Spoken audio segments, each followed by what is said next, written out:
Tertúlia. Meu boa tarde aí para todos e todas.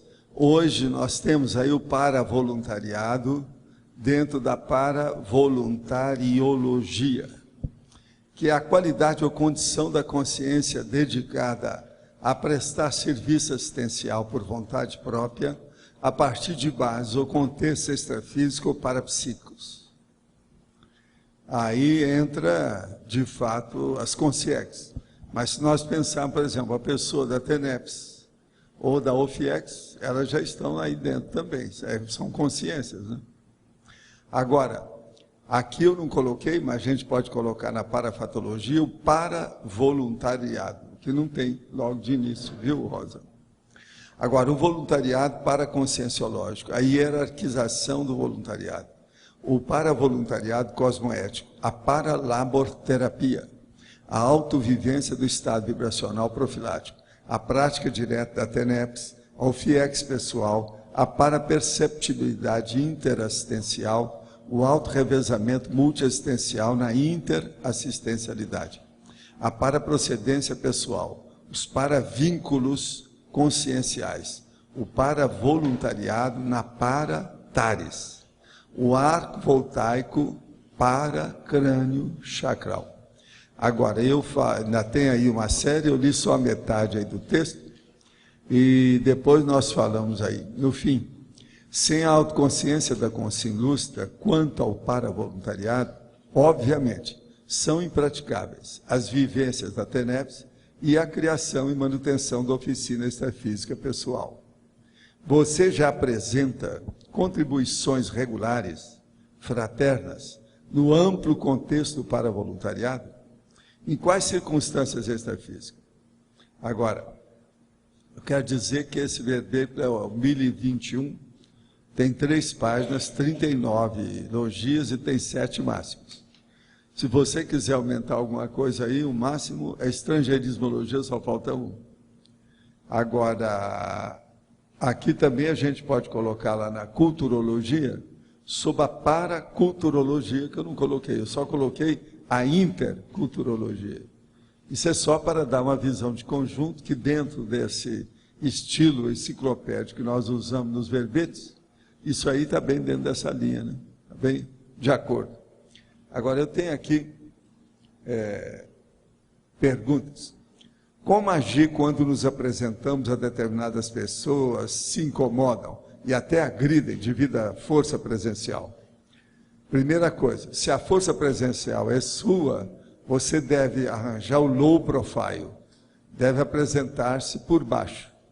Agora, se a força presencial está agredindo, é do outro para você, você põe energia, se encapsula, ajuda do modo que você puder. Tudo é um processo de fraternidade. Se tudo é energia, seria alimentação carnívora, energia da dor, sofrimento sofrido pelos animais, nociva à saúde bioenergética para a psique da pessoa? A criação e abate dos animais para consumo humano nesse planeta é, em geral, cruel, brutalizado. Olha, eu estou de pleno acordo, mas você acha que isso vai acabar tão cedo? A gente tem que viver como está a situação. Por enquanto, eu, por exemplo, eu viajei demais. Eu evitava de falar que eu queria só uma dieta frutariana ou alguma coisa nesse sentido, porque senão eu ia dar trabalho demais para todo mundo e criar problema e atrasar minhas coisas, tudo era assim. Então, se a gente entra dentro do fluxo que está aí, e a gente critica, a gente mete o pau no processo, e vamos exaltar a zooconvivialidade, a fitoconvivialidade, isso muda tudo. Agora, do ponto de vista de muito choro a respeito de zooconvivialidade, eu queria lembrar da fitoconvivialidade. A turma fala muito de animais, mas esquece que vegetal também tem vida. Por exemplo, eu acho a alface o máximo. Sempre defendi a alface. Ninguém nunca vi defender a alface. Como é que é? Mas não é só isso. E as frutas? Agora, por exemplo, uma fruta igual a temoia, que é uma coisa de doido, de bem feita. Uma manga madura, essa que o Brasil gosta, espada, como é que é isso? Como é que é? Isso tudo é vida. A gente pode falar o que for, mas está mexendo. Agora, o pior mesmo é a alface, né? Outra coisa, tem umas piores. A cenoura, quando puxa, arranca tudo. A gente come a raiz, que é a cenoura, como é que é isso? Então, esse negócio de frescurinha e frescurites e a frescurologia sobre esse negócio não resolve.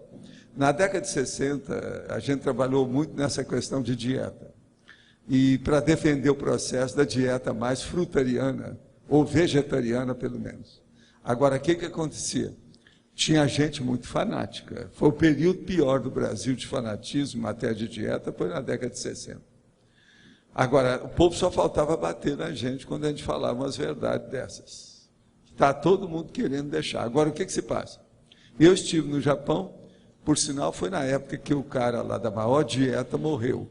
Tinha uma dieta que era na base do arroz, que matou um monte de gente. Eu mesmo atendi paciente que estava nas últimas, para a gente socorrer. Outra coisa, tem gente que trabalha comigo hoje na Conscienciologia, que chegou entregue às baratas. Por quê? Tinha deixado de comer carne de uma hora para outra e ficou em biruta. Foi preciso de recuperar aquilo. Então, a pessoa que está acostumada com a dieta carnívora, ela não pode deixar isso de uma hora para outra. Se aquilo vem desde a infância, ela tem que ponderar muito como é que ela muda. Eu mesmo fiz a experiência que eu já expliquei aqui, e é bom falar com essa pessoa, que eu não sei, ele é de Los Angeles, então é bom a gente falar dos Estados Unidos que está mandando. Então, a coisa séria é o seguinte, eu tinha 22 anos e deixei de comer totalmente tudo quanto era dieta carnívora, tudo que era de carne. Agora, 2 anos e meio depois, um dia, eu fui olhar e falei assim, a minha memória está muito ruim, houve alguma coisa comigo, eu devo estar doente. Então, eu esqueci como é que era o signo, o símbolo da letra 8, do número 8. Eu esqueci. A minha memória, então eu falei assim, daqui a pouco eu estou com dislexia, vou ter disgrafia, vou ter um monte de coisa na cabeça, que eu já entendia isso com 22 anos, eu já estava estudando, a odontologia já conhecia muito e tal. Então, o que se passa? Eu fui estudar e vi que era a dieta carnívora que eu tinha deixado. Então, eu voltei. Eu só recuperei minha memória 5 anos depois. Então, é um perigo a gente mudar a dieta assim, sem mais nem menos, se a pessoa mexe com a cabeça. Se a pessoa não mexe com a cabeça, ela não precisa de memória, se é tudo de qualquer maneira, é outra situação. No meu caso, não. Eu prezo o processo dos atributos mentais, conscienciais, os predicados mentais da pessoa. Isso, então, é muito importante, essa propriedade da intelecção, do modo de elaborar o pensamento. De modo que dieta, a gente tem que olhar muito isso e com calma. E não pode ter frescura de emocionalismo, de romantismo, de besteira com isso. É ver a praticidade, o pragmatismo também da vida, porque não tem outro jeito. E a primeira coisa, evitar indústrias de curtume, de matar os outros, de milhões de coisas do jeito que tem aí, que eu sempre combati isso. É o jeito. Para vocês terem uma ideia, na década de 70, por exemplo, eu fui para um local na zona norte do Rio para ver se melhorava o ambiente lá que eles me pediram. Então eu ia para a casa de uma senhora que tinha um salão que cabiam umas 40 pessoas. E era perto do Curtume Carioca. Vocês já viram falar? Alguém aí conhece onde é que é o Curtume Carioca?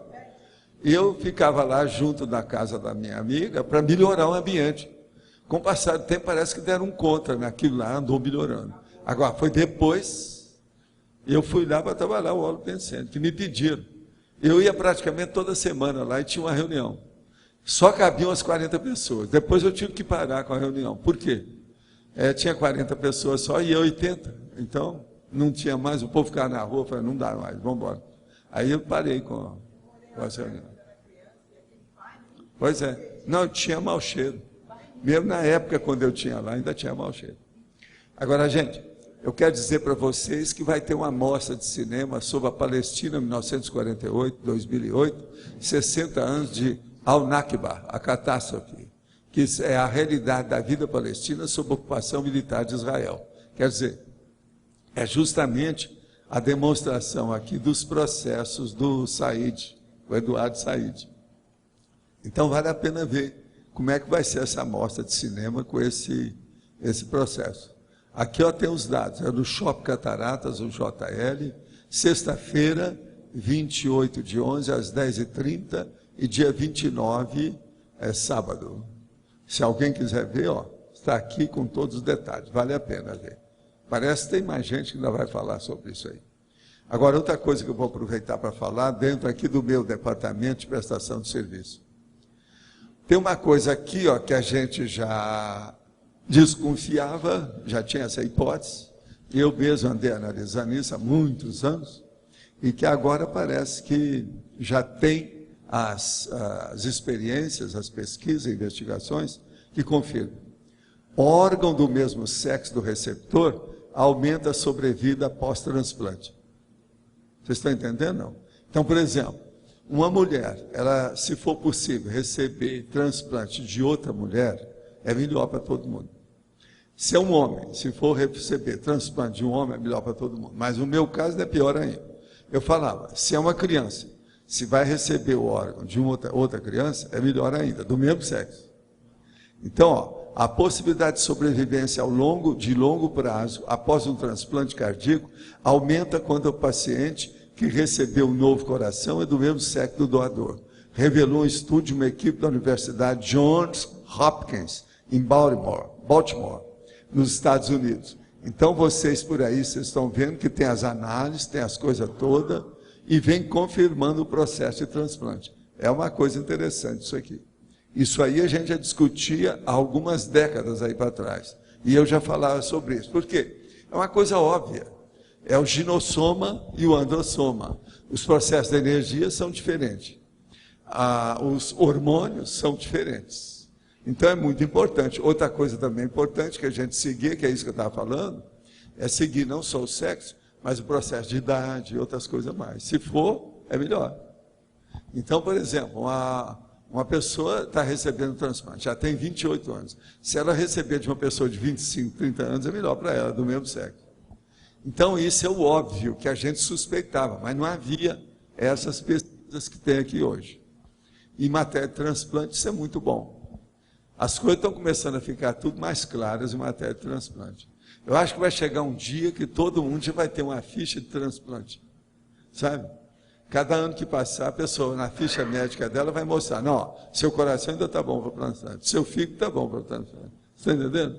Para ver, não, eu ainda estou valendo. Agora, a hora que o povo começar a viver 120, 150 anos, vai ser difícil de aproveitar. Ó, seu nariz pode ser aproveitado. No fim de tudo.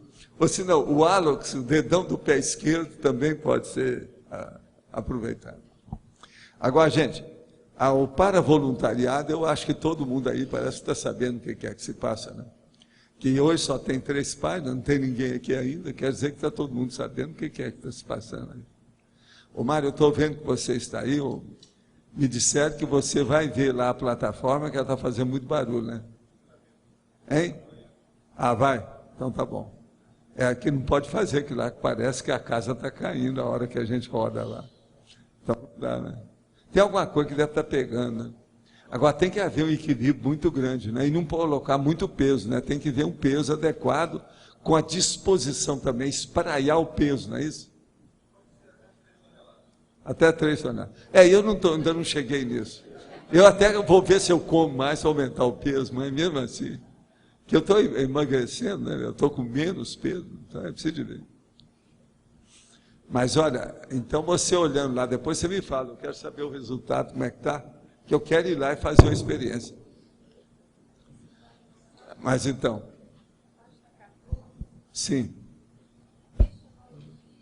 Circunstâncias extrafísicas. Quais seriam essas? Em quais circunstâncias extrafísicas? Por exemplo, uma pessoa, ela pode ter o processo de assistência durante a TENEPS, na OFIEX, quando ela está projetada. E na projeção, por exemplo, quais são as circunstâncias? Ela está fazendo o quê? Com quem? Sozinha? Atendendo quem? Qual lugar? Era com SIM? Era com CIEX? Tinha amparador? Tinha muito assediador? Era na baratosfera? Isso são as circunstâncias. São as injunções do processo, daquilo. Agora, veja, na TENEPS há um voluntariado de consim, mas, vamos dizer, orientado. Porque é todo dia, durante muito tempo, então é um exemplo máximo em matéria de paravoluntariado para uma pessoa, né? O ser humano. Então, isso é importante.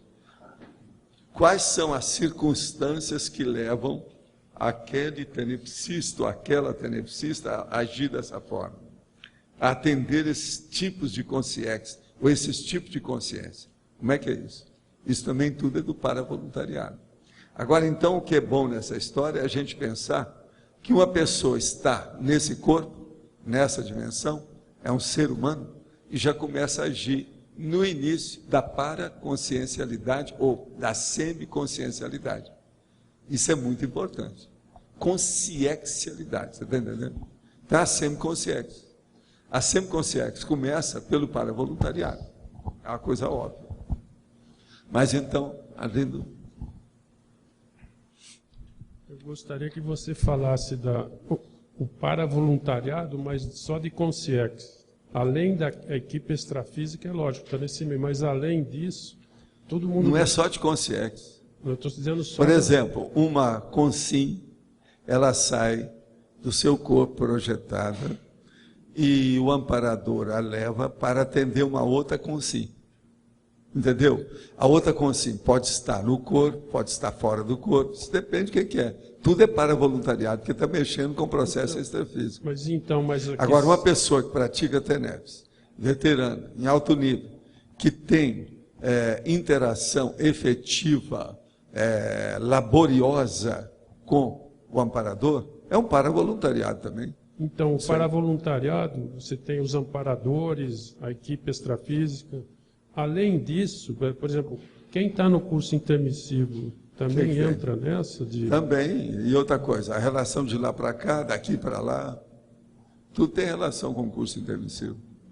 Agora, porque essa equipe extrafísica de consciência, ela tem uma relação grande com as consins projetadas, tem faz assistência. Aí é que é o X. O que nós não podemos esquecer é o seguinte, não existe só esse voluntário que nós conhecemos aqui. Conosco a situação é mais complexa. Há um paravoluntariado real, prático, objetivo, funcional, construtivo. Esse paravoluntariado eu também posso considerar consim nesse meio também. Pois é. Projetado, tudo, não é só a mesma coisa, isso que eu estava falando ali para a Kátia. É o caminho. Olha bem aí o que nós falamos. Para voluntariado mínimo, o do praticante homem-mulher da TENEPS. Para voluntariado mediano, o do responsável homem-mulher pelo FIEX pessoal. Para voluntariado máximo, o do evoluciólogo orientador evolutivo.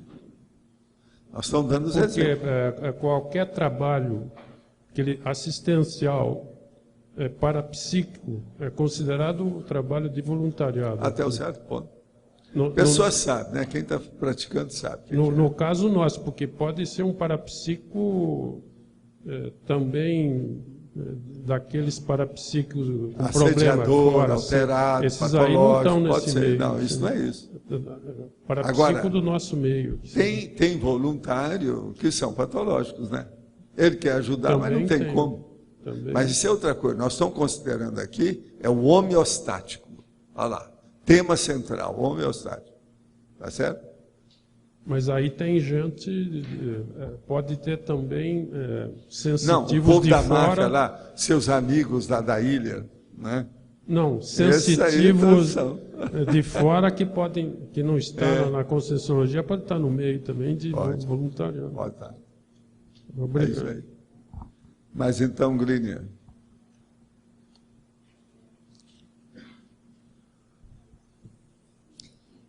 Na parafatologia, Sim. na última linha, o senhor fala na comunidade conscienciológica, cosmoética, extrafísica, né? Como é que é essa comunidade? Ela parece ser nova, porque a conscienciologia aqui nesse planeta é novíssimo, né? Como é que funciona isso? Mas veja, a hora que a gente começou a falar na consciência e foi proposta uma ciência, um monte de amigos nossos, que são eles aqui inspiraram isso, eles se reuniram, está todo mundo trabalhando. Por exemplo, Interlúdio é toda dedicada ao processo da conscienciologia. Então, essa comunidade que o senhor fala aqui é da Interlúdio ou não? É na Interlúdio? É uma delas, mas tem mais lugar, não é só aqui não. Esses lugares todos nós já temos unidade e laboratório funcionando, já tem coisa extrafísica trabalhando junto. Aonde tem laboratório conscienciológico, tem também um enclave extrafísico funcionando ali. Isso é a regra.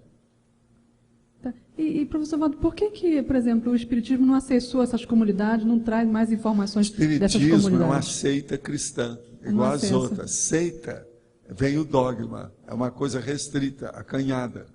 Bitolou tudo, é uma bitola. Acabou, é verdade quase que definitiva. Eles quiseram melhorar, tem tudo na mão, mas não fizeram nada. Eu fiz tudo para ver se mudar, não consegui. Por quê? Vem o processo da determinação. No Brasil, então, fizeram as federações, entende? Federações são as organizações estaduais, a federal, etc. Tal. Aquilo determina. Isso era chamado, já havia muita polêmica, eles eram chamados de vaticaninhos, que eram vaticanos, determinando as coisas do Espiritismo. Então não há um processo de pesquisa, ninguém tem liberdade. Se você não falar em Allan Kardec, Jesus Cristo, no Espiritismo brasileiro, eles te expulsam. Você é persona não grata. Então isso não serve, não presta, por isso que eu não fiquei lá. É uma linha de atividade que às vezes está fazendo muita ajuda para os outros, depende da intenção da pessoa, mas não é o ideal, é lógico que não. Religião e seita não vai, isso já era. Se fosse bom, já tinha resolvido nossa vida. Verdade. Todo mundo aqui já foi religioso, sei quantas vidas, quer dizer, quem é que é serenão aí? Não tem ninguém. Eles nem pensam o que é isso. Agora, o senhor acha, é curiosidade minha mesmo, pelo nosso procedimento, nossa intenção, nosso esforço, dedicação e autossuperação de vários trafares, o senhor acha assim que nós temos possibilidade de chegar nessas comunidades e continuar esse trabalho? Como é que existe, por exemplo, a monja, o nosso amigo reurbanizador e outros mais, o australino, a Rosa dos Ventos, que são serenonas? Por quê? Todas essas consciências deram uma bela banana para as religiões. Antes da gente. Eles eram vivos. Viram a coisa antes da gente. Então eles são max dissidentes das seitas, das religiões e das filosofias tacanhas. Há milênios. Eles então viraram serenão antes da gente. Então deve ter comunidade serenão. Hein? Deve ter comunidade É serenão. lógico que também. tem o que eu falo, não é isso. Colégio Invisível dos Serenões, que é o que comanda. Uma opção de coisa aqui na Terra. Lógico. O problema todo, sabe, Lina, mais sério é o seguinte, é o desafio da evolução. A Conscienciologia traz esse desafio tudo e joga em cima da pessoa. Tem gente que perde o caminho de casa. E é normal, né? Porque não está acostumada com aquilo. Mas você, por exemplo, chega uma pessoa, você vai encontrar uma pessoa que está vindo a primeira vez, que uma pessoa, a outra, o boca a boca, o da boca para o ouvido, falou para ela para procurar a Conscienciologia. Então ela vem falar com você. Agora você chega para ela e fala assim, olha, o que você quer na vida? Qual é o seu interesse? Então ela fala assim, eu quero mudar. Então você pergunta, você quer mudar o quê? O quanto? Porque a Conscienciologia, ela tem gradações. Você quer mudar o quê? Por exemplo, você já tem gabarito para mexer com energia? Você quer mudar suas energias? Você quer pegar o EV? Você quer fazer arco voltaico? Você quer praticar a TENEPS? Você quer chegar no OFIEX? Você quer ser desperto? Você quer alcançar o complexo? Você tem curso intensivo? Então, veja, é uma série de perguntas que você atropela a cabeça daquela pessoa, altera ela bem para ver. O que é que tu queres? Ó cachopa, aquilo que eu falo. Que novidade você quer? Qual a mudança que você quer? Qual a reciclagem que você quer? A Conscienciologia mostra isso tudo e dá as técnicas. Quer dizer, tudo já mastigado, só falta deglutir, engolir. Mas é o esforço pessoal. Ninguém está fazendo a cabeça de ninguém, a gente só informa. Está aqui, pega o lago, o problema é seu, o que você quer? Então a gente podia ter uma série de pacotes, sabe? Estado vibracional, TENEPS, OFIEX, complexo. O que é que a senhora quer? É tudo dado. O que a senhora quer? Não, então a gente dá. Dá um pacote para um, dá para outro. O que a senhora quer? Você está entendendo? Esses são os pacotes conscienciológicos. Nós podemos fazer uma venda disso, escrito, cada um deles lá dentro, que é com o kit. Como é que a pessoa alcança aquilo? É justamente o laboratório. Os laboratórios são esses pacotes. Você está me falando, estou pensando em outras coisas que está me ocorrendo. Então, antes de implantar a conscienciologia no planeta, nesse momento Já atual, existia estudo da consciência, há quanto desde que a tempo, mais ou menos? consciência é Você tem essa lúcida. ideia de extrafísica, assim, de quanto tempo que já tinha essas comunidades Não, porque tem um esperando monte de para chegar planeta aqui? que já evoluiu mais do que esse, que tem gente mais evoluída, humanidades muito mais evoluídas que a gente. Você já pensou que deve ter pelo cosmos afora bilhões de serenões? Pensa nisso. Então esse povo fica pensando pequenininho aqui, ó, tá tudo, são insetos ainda. Não estão nem aí, não sabem nada, não estão com nada. Vão ter que chegar lá, pensar grande. Pensa, bilhões. Hoje em dia eles não estão gostando mais de usar bilhões, estão usando mais trilhões. Então é aquilo que eu estava falando. Vamos falar das bactérias que tem no corpo da gente, já não são mais bilhões, são trilhões. Você não achou, não? Você achou bilhões? Bilhões tem, trilhões não, né? Então pode ter sido o erro deles lá. O problema é a gente ver. Mas o povo está gostando de falar em trilhões agora, porque o dinheiro não está valendo mais nada. Todos esses prejuízos dos Estados Unidos hoje não são mais bilhões de dólares, são trilhões de dólares. Então a guerra, por exemplo, do Iraque, só eles já gastaram 2 trilhões, não é isso? No mínimo. Tem gente que acha que é mais. Eu acho que é muito mais do que isso, porque tem muita coisa que eles notificam. E outra coisa, as vidas dos milhares de soldados que já morreram, dos civis, isso tem um preço. Como é que é? São mais do que trilhões. Vamos pensar mais, tá certo, Guilherme? Vou pensar. Estamos juntos. Mas então, Professor, o que você manda? uma Paulo? pergunta fora do verbete. Queria saber assim, qual é a importância da criatividade na evolução? A criatividade, ela é básica, em primeiro lugar, não para os outros, mas para a própria consciência. Sem criatividade, a consciência não evolui. Então, por quê? Eu te pergunto, Paulo, o que é uma reciclagem?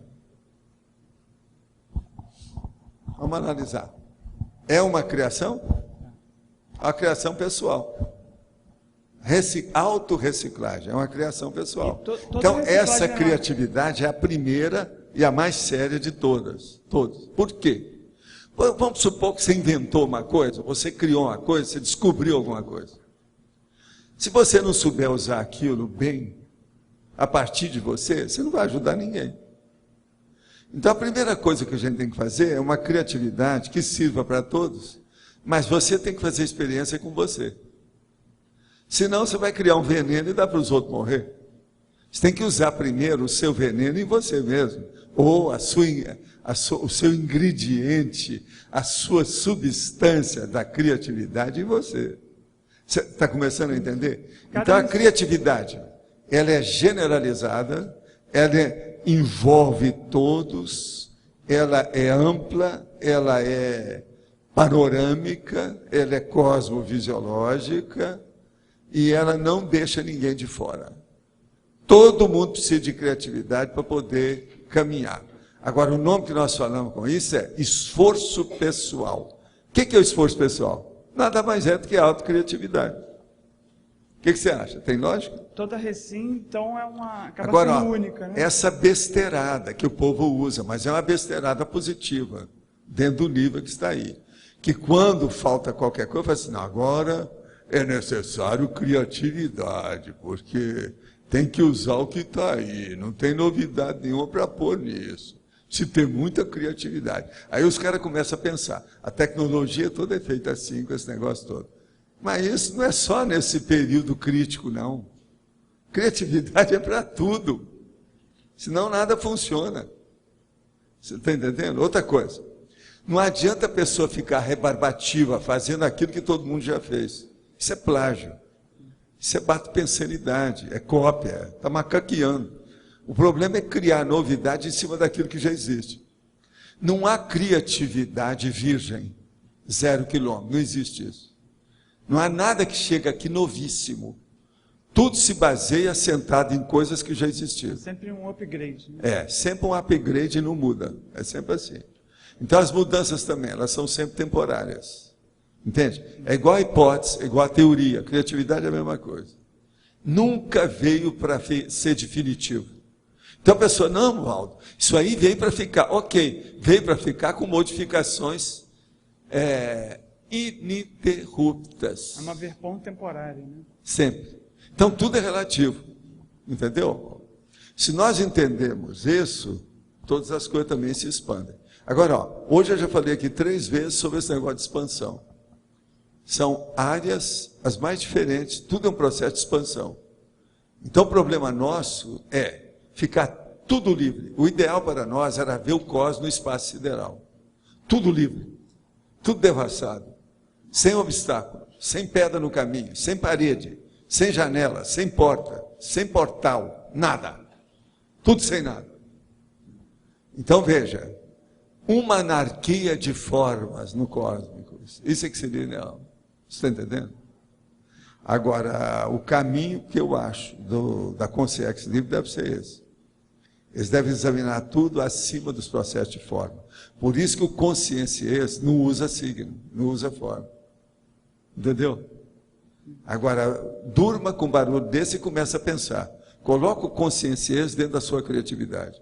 Como é que você enfoca? Como é que você aborda? Como é que você interpreta o consciência visando a euristicologia, a inventividade, a descoberta? É outro paradigma. Muda tudo. Agora, veja, esse é o paradigma da conscienciologia, né, da consciência. Porque você tem que lembrar que a consciência livre é a consciência. Ela está dentro do processo da conscienciologia. Então, a hora que nós falamos nesse nível macro, que eu estou falando, isso é o nível macro. Ele não é o micro, não é o mini, é o macro. Nesse nível macro, tudo é de consciência livre já. Para nós chegarmos, tudo vai bater lá. As cabeceiras são da consciência livre, daquilo que nós entendemos. E outra coisa, eu não acho que a consciência livre seja o fim, não. Tem coisa depois. Começa outro curso.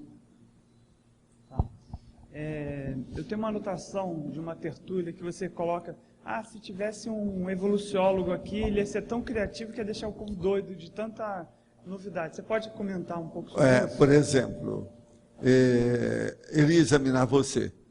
Então você chegar para ele, Paulo, e falar assim, olha, o senhor evoluciólogo, o meu problema maior que eu tenho é esse. Ele então ia virar para você e falar assim, o que você acha de se acrescentar alguma coisa aqui, ali?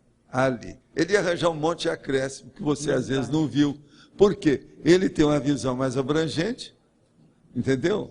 Ele raciocina melhor, porque ele também tem aquilo que nós chamamos os subsídios da inventariologia. A bagagem dele é maior do que a da gente.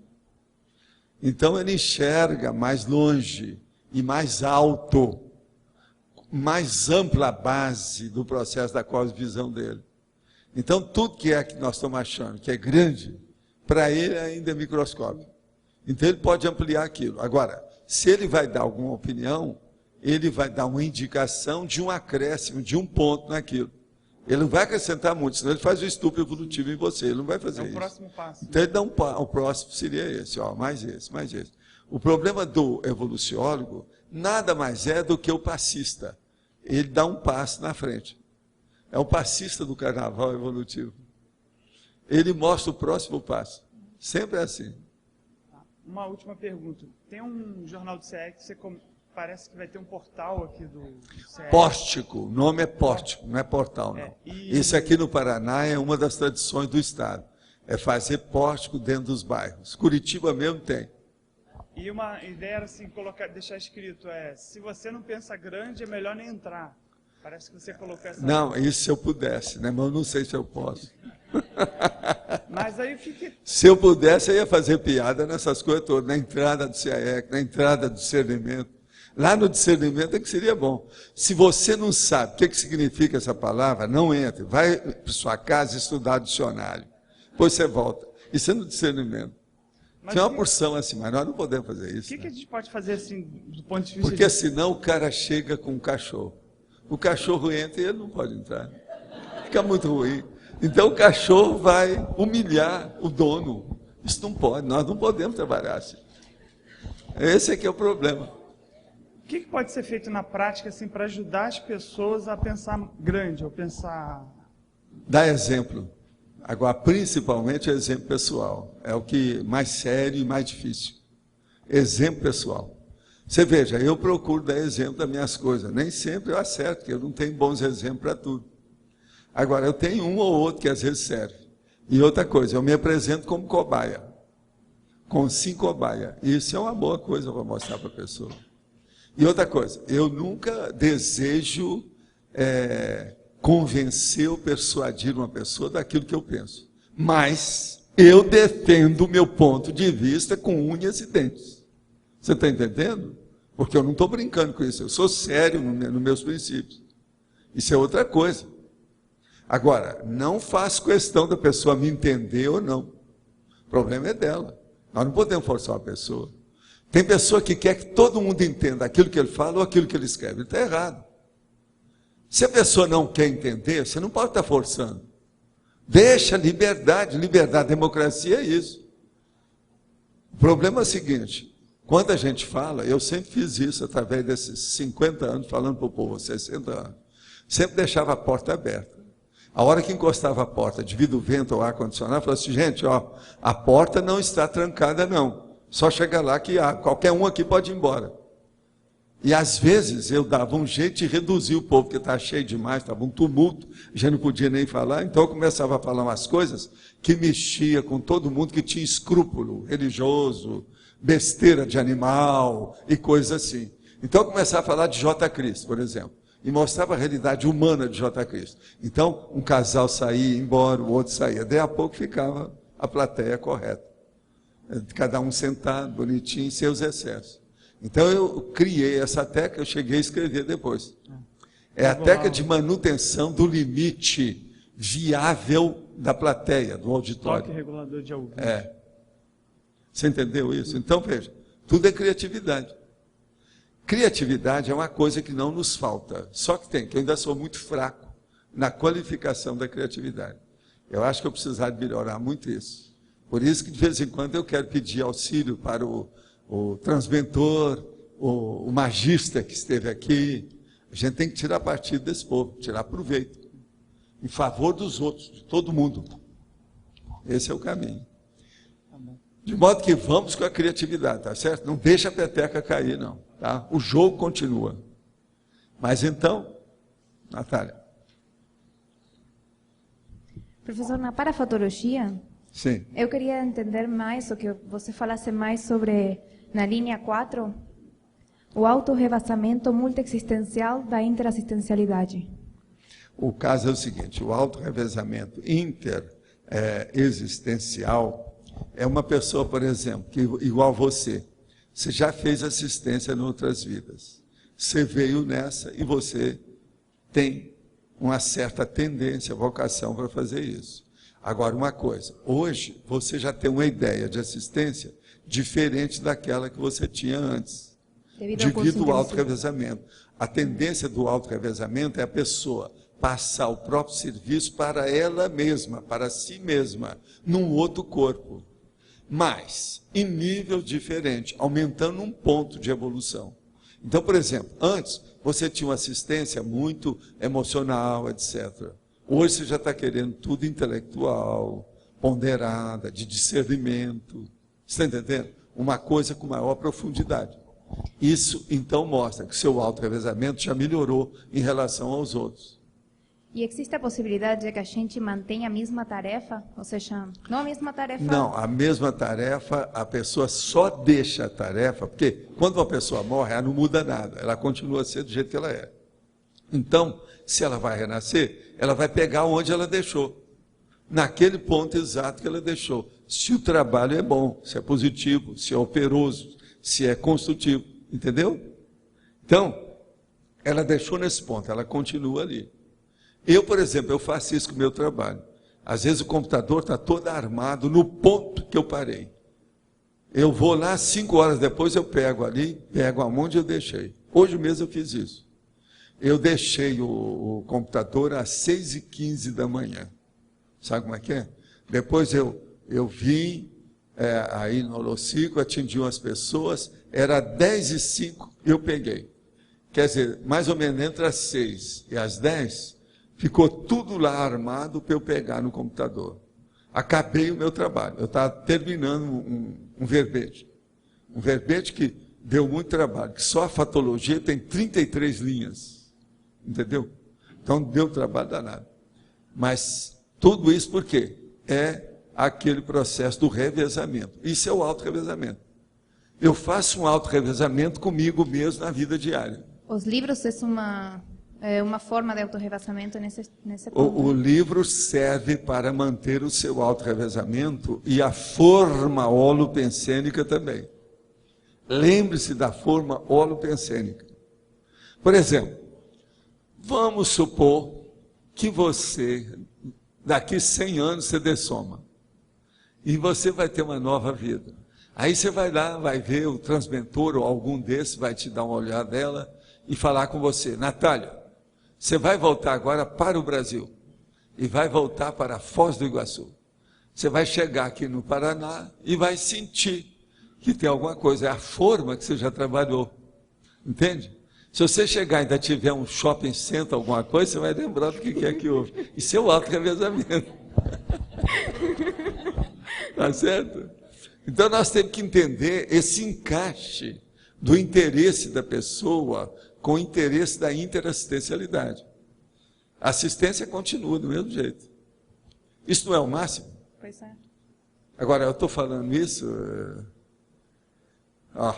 você sente energia, não sente? Isso aqui não é minha, não. Sabe de quem é isso?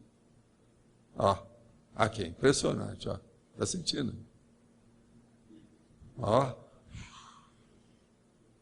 Isso é a turma da Austrália, a turma da Argentina. O australiano está lá em Córdoba, essa semana. A pena que ele não sabe onde é que é, né? Para ir lá ver o homem, né? Chegar lá de avião, pegar um jet e ir lá, descer, ou se não um helicóptero, e descer onde o cara está. Ele está lá, o homem está firme, hein? Agora, estou sentindo a turma aqui. Vendo, são 3. São 3. É um homem e 2 mulheres. Agora é engraçado que nós falamos um negócio dela, com as coisas todas. Eles vieram. Agora, vocês sentiram a energia da situação aqui? Como é que está? É gente boa. O australiano, ele é muito forte. Eu toquei no assunto dele, né? Foi por causa disso também, a turma quis se manifestar. Para mostrar, estamos aí. Eles falaram, presente. A gente tinha hipóteses dessa equipe trabalhando lá na Expo. Eu acho que tem a ver com não, eles estão ajudando você com todo esse esforço que eles fizeram, fazer o levantamento, esse monte de gente, dezenas de pessoas que responderam o negócio. Eles estão vendo o seu esforço. Vão em frente, é por aí. Tá certo? Pode falar espanhol lá de vez em quando, tá?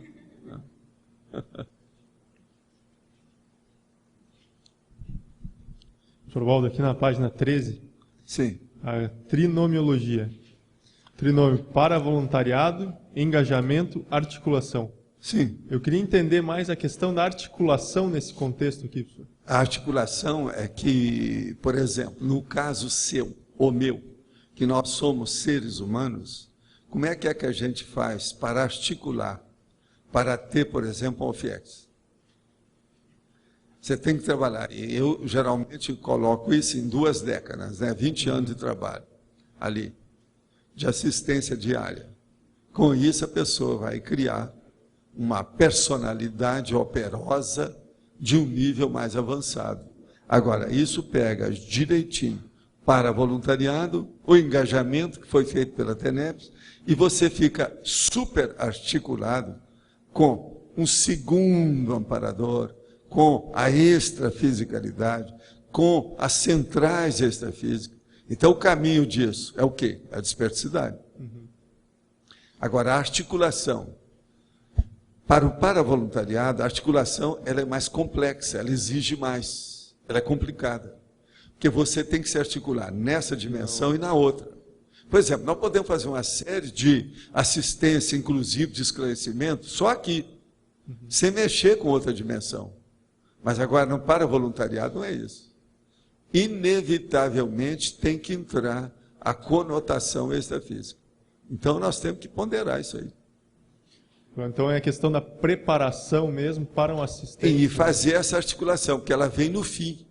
É depois que já foi feita uma série de condições para chegar lá. Não dá para a pessoa articular de cara, porque ela não é veterana, ela não tem traquejo, ela não tem experiência. Ela tem que estar articulada dentro do trabalho, para aumentar a articulação. Tem lógica? Tem lógica. O caminho é esse.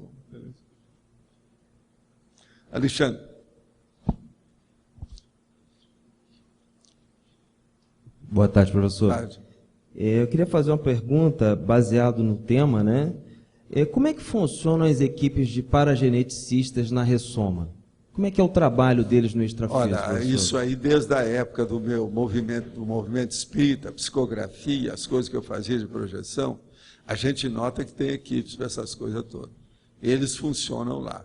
Agora, a coisa mais séria são esses que trabalham com coadjuvantes.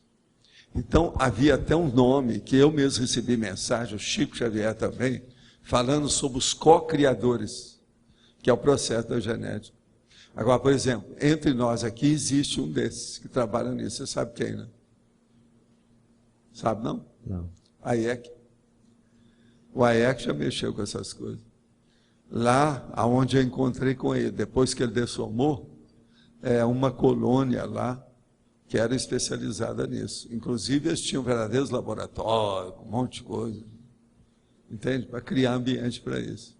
Uma vez ele me puxou, me pinçou para eu ir lá. E eu vi como é que era. Agora, tem umas coisas muito estranhas.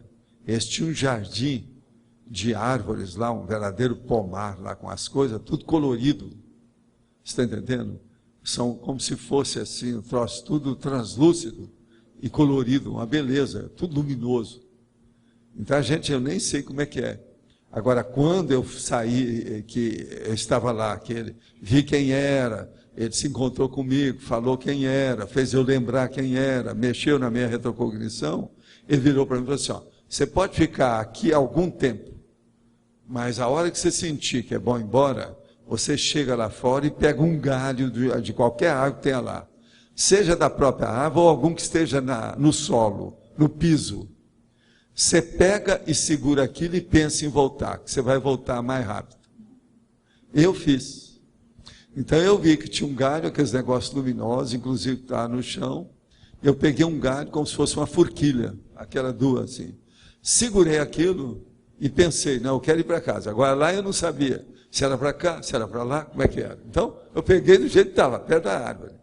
Quando eu vi, deu como se fosse assim uma música, tipo cossaco, russo, e aquilo veio, taram, taram, taram, taram. Quando eu vi, eu estava chegando no meu corpo.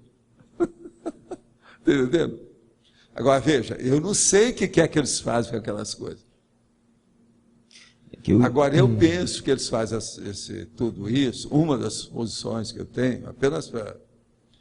para mim, isso aí é para dar um certo it, um charme, para as pessoas lembrarem do que se passa, devido ao problema da pictografia, o processo do onirismo, sonho, a fantasia, a imaginação das pessoas. Então, aquilo ali fixa um pouco mais a pictografia. Você está entendendo? Agora, que é o máximo Agora, lá ele mexia com o processo, principalmente da parte mental do povo, que é o que ele mexe ainda hoje demais. Que a base de tudo é o problema da mente. Para uma pessoa renascer, a coisa séria é a mente. Certo. Então, por exemplo, os dois parahemisférios do psicossoma. Entendeu? Sim. Eu tive uma vivência agora no laboratório de paragenética, né? E eles mostravam tipo um paramapeamento gênico, né? E é interessante que a holomemória ela vinha todo como se fosse um sistema binário.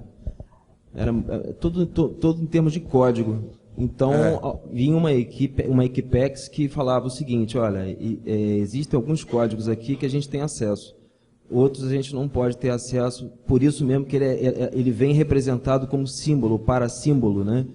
E por isso a gente não consegue decodificar. Que é isso. Então havia toda uma paratecnologia para decodificação dos parasímbolos, para que se pudesse chegar à holomemória e o processo vale a pena ver isso. Agora, uma coisa que às vezes pode sugerir alguma invenção ou ideia nova, neo-ideia para você, se você ainda não leu, leia alguns dos livros da Blavatsky, que ela fala de processo de extraterrestre antigo e esses seres mais evoluídos.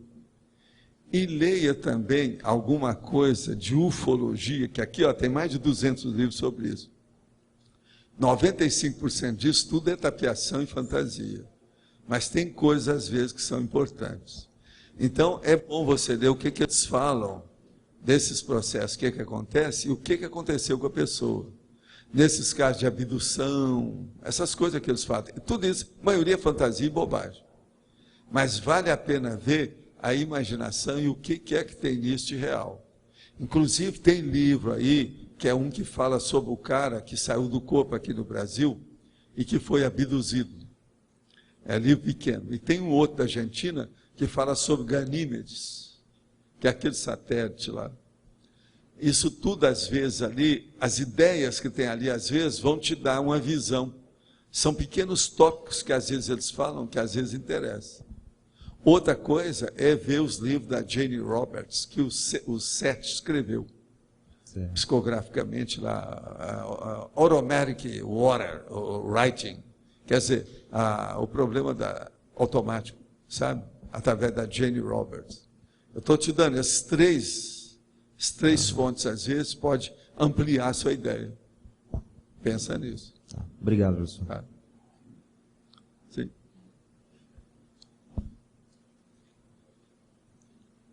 Valdo, Sim.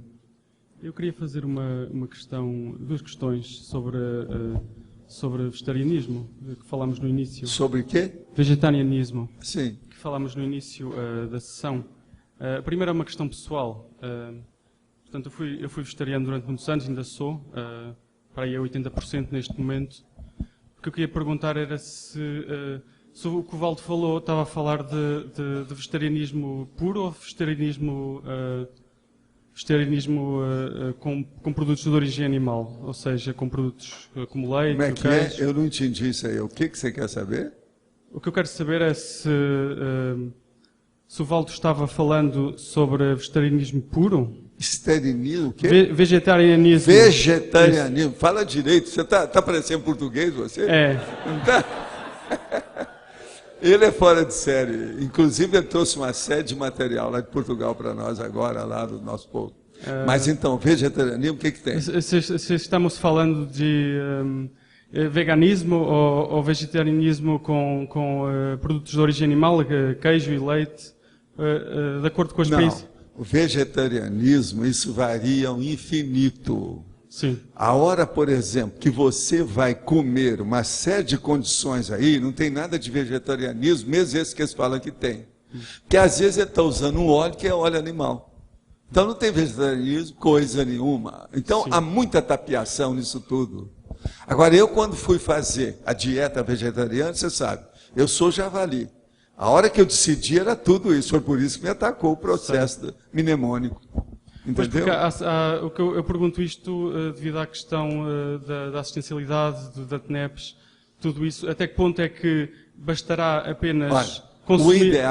O ideal seria, a meu ver, era a pessoa, vai chegar um dia que nós vamos fazer isso, que você vai comer só coisa baseada em cadáveres, mas cadáveres naturais, que você não matou ninguém. Então, por exemplo, a fruta caiu da árvore. Você vai lá, come a polpa dela e planta a semente. Você não vai prejudicar ninguém com isso. Vai? Não. Então é isso que eu chamo de vegetarianismo. Certo. Agora veja, era isso que eu pensava aos 22 anos. Então não tem influência de óleo animal. Não vai se matar mais nada. E outra coisa, isso aí ainda não resolve o caso da alface, não. É preciso ter cuidado. E outra coisa, pior, não resolve a cenoura. Certo. Como é que fica a cenoura? Sim. Então, a gente tem que estudar como conviver com isso. Agora, o que se passa? Hoje, a tecnologia nossa, ninguém está pensando nisso.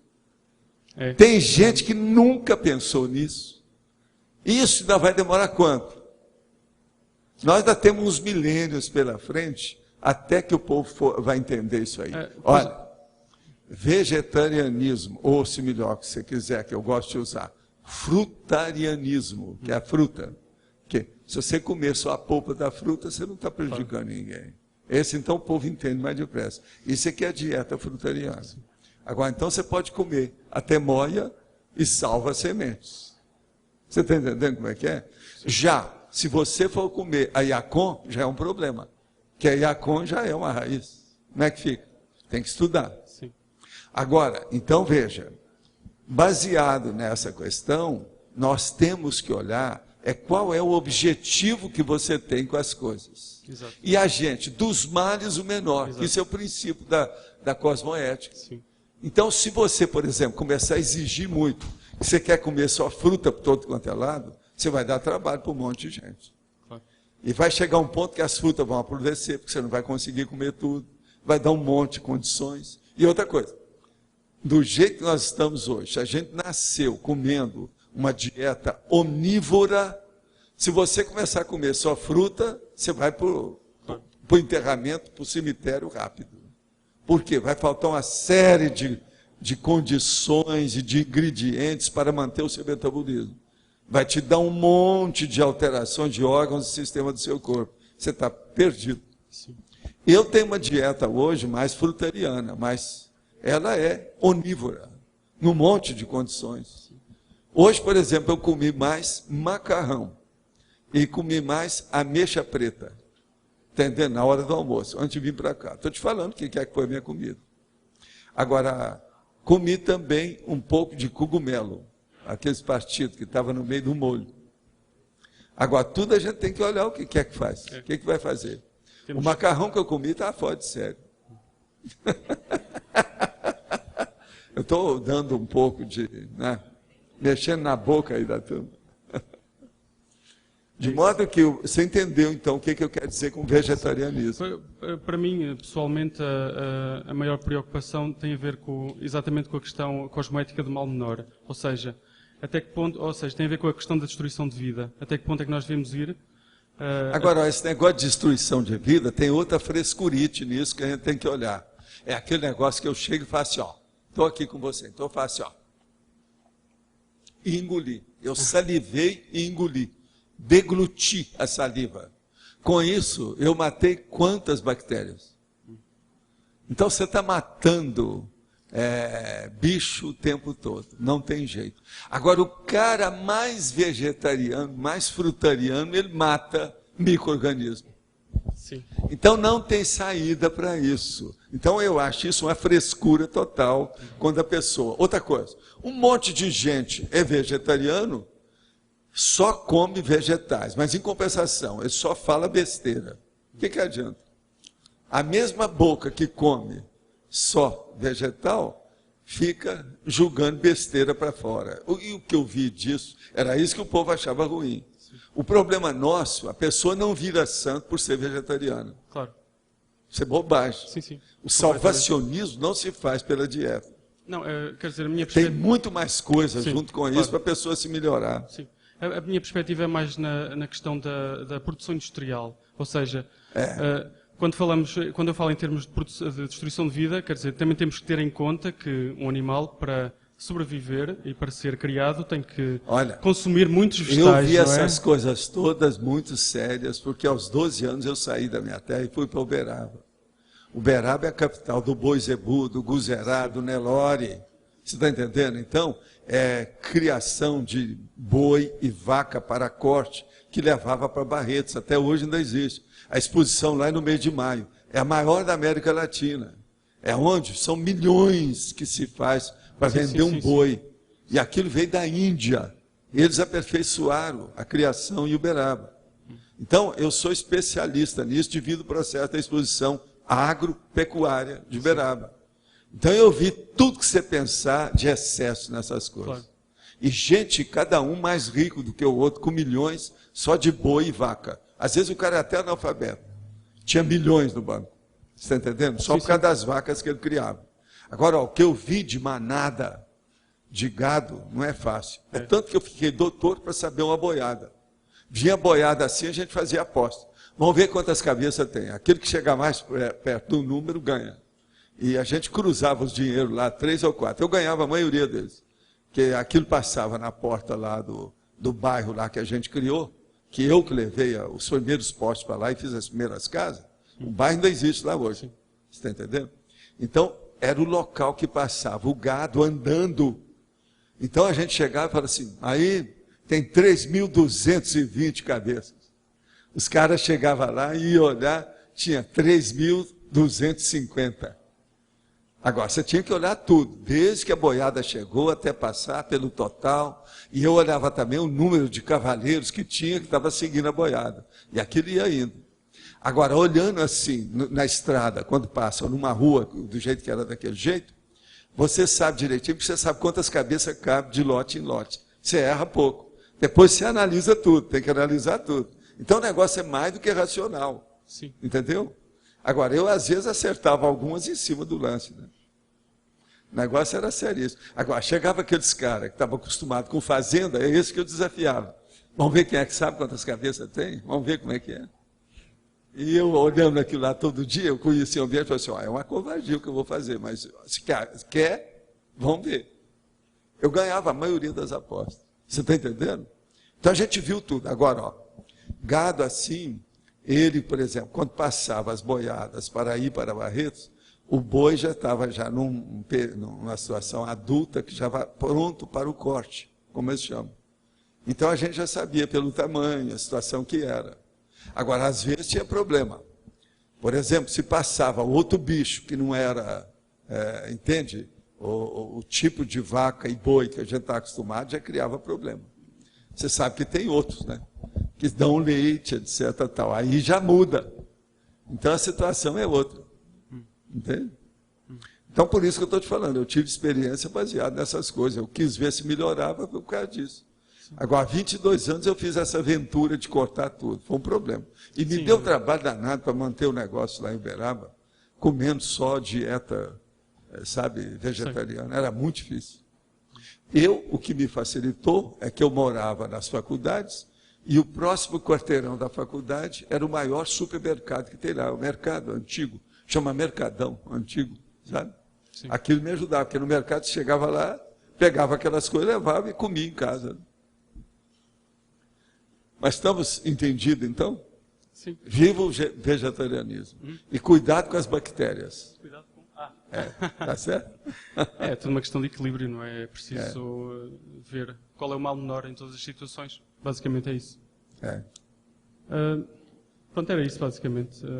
Uma questão aqui na... Sim, pode falar.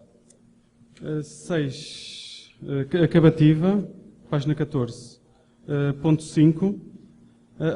Autoadmissão de consciex. Eu gostaria que o Valdo... Não, isso aí então é o seguinte, vamos dar para ele o verbete. Quando tem o verbete, a gente indica para você estudar. Sim. Essa autodemissão, será que tem aqui, desse aqui? Tem, né? Acho que já tem aqui, né? Dá uma olhadela e vê aqui se tem. Você tem que ver o verbete, tá? Olha, ele vai ficar aqui uma temporada. Você vai ficar aqui uma temporada, não vai? Quanto tempo você vai ficar? Pelo menos 6 meses. Ele vai ficar 6 meses. Vê se vocês me dão uma de mão para ir.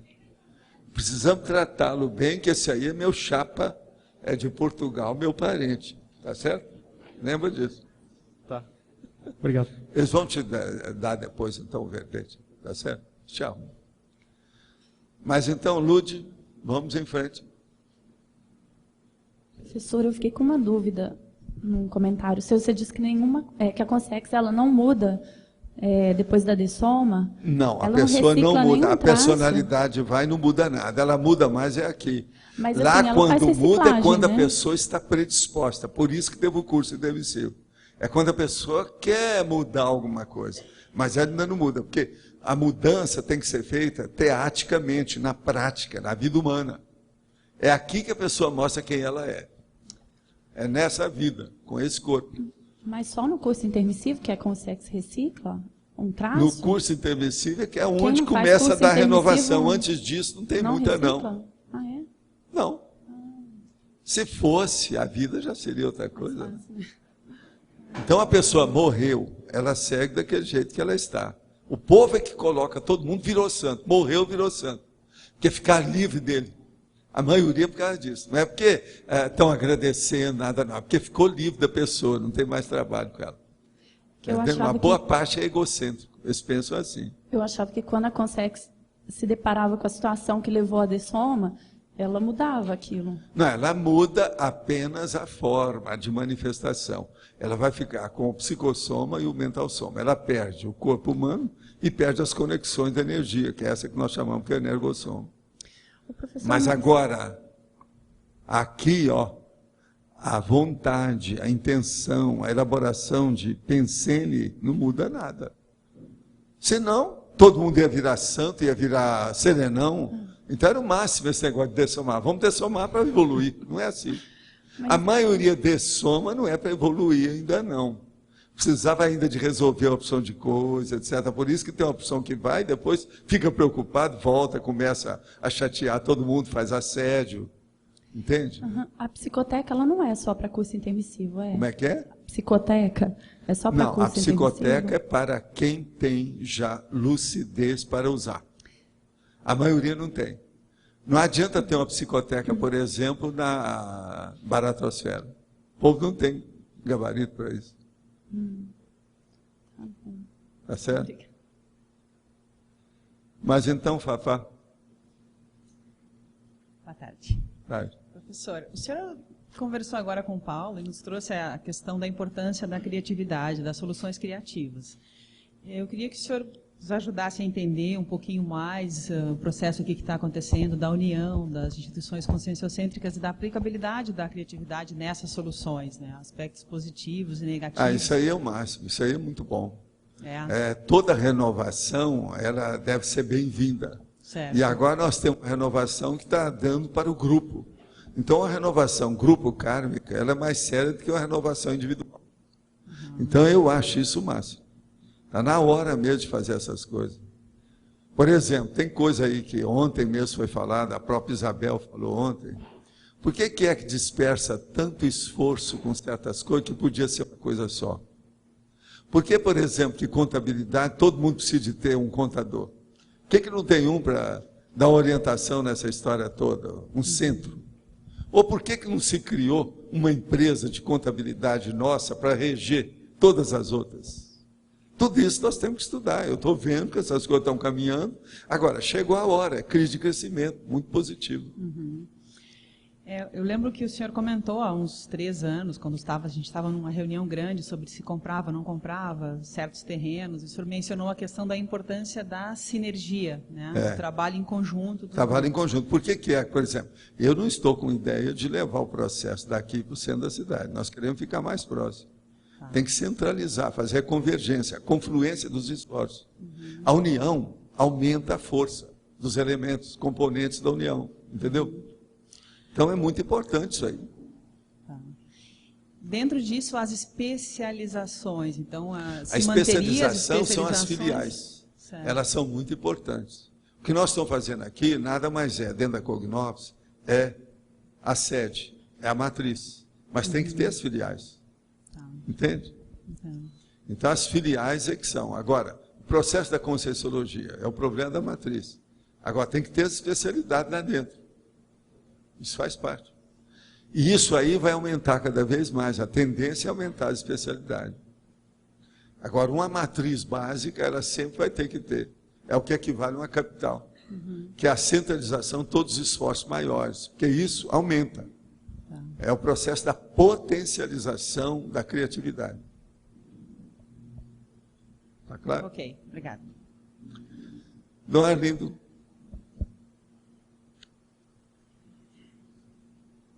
Valdo, hoje se falou que a interlúdio ela é só a conscienciologia. Não, não é só.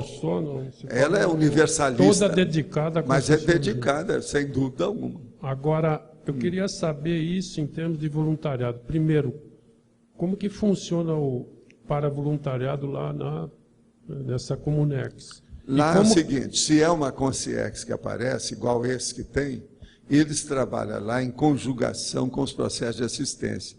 Das Consciex que estão chegando, aquelas que estão de passagem, aquelas que estão preparando para ressomar, outras que fizeram curso intermissivo. Eles estão fazendo assistência para esse povo.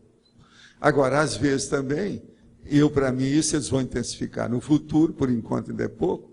Eles estão tratando também de consciência. Então, pinça uma pessoa no corpo, tira do corpo, leva lá para ver certas coisas, examinar. Mas, por enquanto, eu acho que esse trabalho ainda está muito assim, inicial, sabe, engatinhando só. Ainda não está ainda desenvolvido, não. Agora, se ela é dedicada toda à Conscienciologia, a tendência aqui do povo voluntariado da Conscienciologia é depois passar para lá, curso intermissivo. Agora, por exemplo, tudo essas Comunex, elas vão ter cada vez mais e com interação com a Conscienciologia. Para mim, por exemplo, lá em Portugal já tem uma área muito séria já. Não é igual, por exemplo, aqui, totalmente igual ao Interlúdio, mas já tem lá uma Comunex. Lá perto do processo da IAC, já tem. Agora, a primeira coisa que tem que acontecer, para isso acontecer, ou ter uma inter-relação, é ter bases físicas para isso. Esse é o motivo que você lembra, que lá em São Paulo eu sempre falava nesse negócio de arranjar uma base física definitiva lá. Mas um local que fosse até casa, uma coisa maior, que a gente colocasse árvore lá dentro, uma opção de coisa, você lembra? Que era por causa disso. Agora, a tendência, por exemplo, curso intermissivo, mais centralizado no interlúdio. A parte assistencial da Conscienciologia também é mais... Mas veja, o curso intermissivo é para isso. Né? Mas nós aqui somos uma caricatura, um arremedo do curso intermissivo. Porque curso intermissivo, uma vez você falou que pode existir em outras Comunex. Sim. Mas lá, vamos dizer, não, é a maior... Não é que pode existir, não. Eu acho que tem todo lado aí. Mas a interlúdio, por nosso caso, da Conscienciologia, é onde que se concentra mais, é isso? Não, aqui é porque está mais especializado para nós. Para nós daqui. Os outros lá que se virem, a gente não sabe como é que está. Eu só sei que aqui é assim. Quem está em Portugal vai se concentrar na comunidade. Vai ver alguma coisa lá. Não é concentrar, é ter interação dentro daquele trabalho. Mas tudo isso está unido, né? Tudo é universalista, tudo é mega fraternal. É a mega fraternidade. Mas aí, basicamente, a interlúdio é bastante assistência. Olha, eu quero só te falar uma coisa. Antes da gente instalar esse material todo do processo da Conscienciologia, que eu comecei isso, você sabe, mais ou menos, em 1970 e lá vai fumaça, não é? Agora, quando eu publiquei o Projeções da Consciência, foi em 81. O Projeciologia foi um pouco depois. Agora, tudo isso nós começamos já a articular e já começamos a ter relação e interação com esses locais. Agora, eu quero só te falar uma coisa que eu nunca falei aqui. Quando eu estava na China, que vieram me convidar para eu ir à Rússia, exigiram demais de mim para dizer por que eu não queria ir lá. Então eu falei assim, não, a primeira coisa é por causa dos comunistas, por causa dessa situação, esse problema todo. Mas tem uma coisa séria, já que vocês querem, já que vocês não admitem muito isso, eu quero falar uma coisa para vocês. Eu não vou lá, porque lá não tem Comunex nenhuma que tenha relação com o trabalho que eu vou fazer. Isso é na Rússia, naquela ocasião. Eu achava assim. E eu não retiro o meu pensamento, não, eu estava certo. Agora, foi depois disso que vieram os russos, lá no ITA, que pegaram meu livro, levaram para lá, traduziram, mas não fizeram publicação oficial, pública. Eles fizeram a tradução do livro, fizeram uma opção de cópia e distribuíram para a turma da tecnologia. Entende? Devido ao povo que interessava. O livro Projeciologia foi traduzido em russo por eles. Agora a Rússia, de conotação stalinista naquela época. Pois é. Hoje pode ser que a coisa mudou toda. Agora eu virei para ele e falei assim, isso é terrível. Porque é aí na Rússia que depois apareceu, por exemplo, a Nina Kulagina, aquelas outras todas médicas que mexiam com energia de todo jeito. A própria academia da Rússia, a Academia de Ciências, admite o processo de energia até um certo ponto. E tem muito Hoje eu não sei como é que está lá. Agora, eu desisti de ir, que eu falei assim, não me interessa.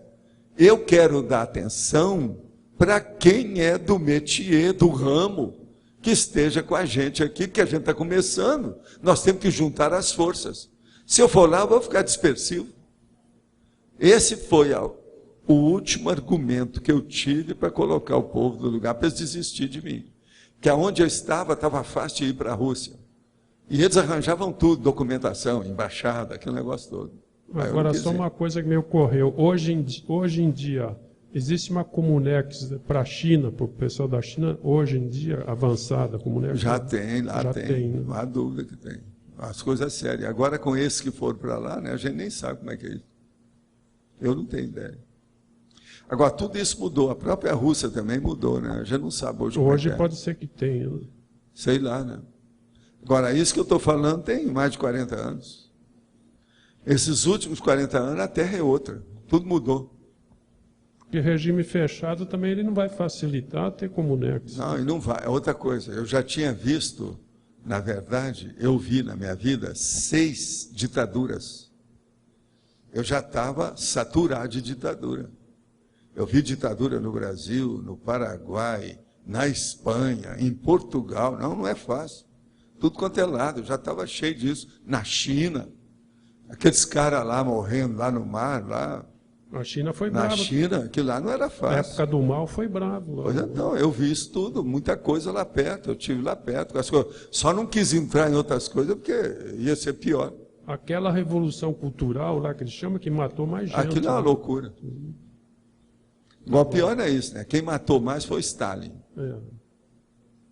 Na Sibéria. Mas estou dizendo, é a mesma ramificação. O mal veio ramificou todo mundo. O próprio Fidel Castro matou tanto lá no Paredão. Ninguém fala aqui. Fica esses caras aí da arte do Brasil exaltando Fidel Castro, próprio Lula. Mas ninguém fala no Paredão, que só numa noite por dia mataram mais de 3.000 pessoas, tudo no tiro. Como é que é aquilo? Tudo na base. Colocava o cara no paredão e pá, matava tudo. Como é que é isso?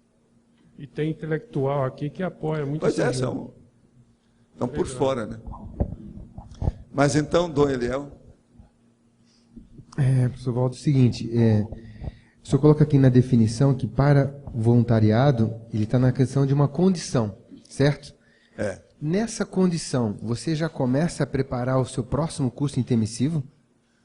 Tudo que você está fazendo aí, você está preparando o seu próximo curso intermissivo. Para nós aqui, isso é o arroz com feijão, é o óbvio. Mas tanto intra como extrafisicamente? Tem que Todo ser mundo. Da agora para frente, você está preso ao curso intermissivo, você não dá para você sair sem isso. Sim. Qualquer coisa a gente interna. Tá.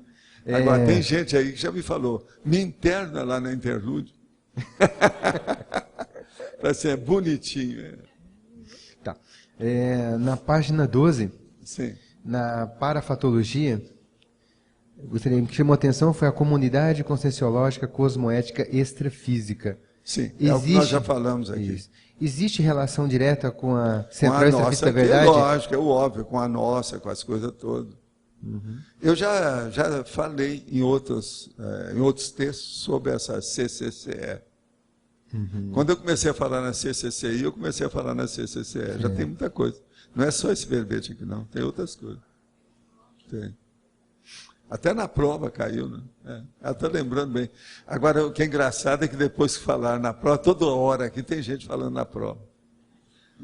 Aqui, voltaram a pensar que tem uma prova. Né? Gente, vai ter uma prova no dia 14 de dezembro. Aqueles que não estavam aí, eu quero lembrar, tá certo? Preparem-se, que o Loche e o Antônio estão preparados com a palmatória na mão. Não é isso? Palmatória, não é isso? Hein? E a Kátia não tem palmatória. Ela abençoa e vai devagar porque ela é mulher. Agora, os dois homens têm palmatória na mão. Entende? A Kátia não, os alunos levam tudo, uma maçã para ela, uma flor no dia. Oi, boa tarde. Já tem 70 pessoas já assinaram ali que vão comparecer na prova. Eu acho que dessa vez você vai ter mais gente lá, hein? Tem que fazer lá no discernimento, né? Ampliar aquilo tudo lá, porque não vai caber aqui. Na ocasião, vocês têm que pensar nisso. Oi, boa tarde. Boa tarde. Professor Waldo, o senhor me solicitou há umas 2 semanas atrás que entrasse em contato com o pessoal da maioridade para uma conversa com o senhor. E na sexta-feira nós tivemos esse encontro e o senhor falou da possibilidade de um grupo de estudo para a gente fundar, um grupo de estudo da terceira idade. Certo. E daí?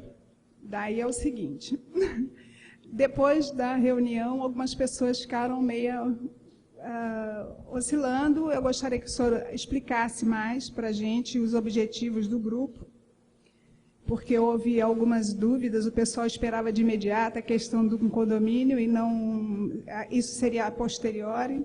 Não, tem que estudar mais isso. Isso não pode ser feito assim. Não. A primeira coisa, sei, vai fazer condomínio com o quê? Eu entendi Dinheiro isso. de quem?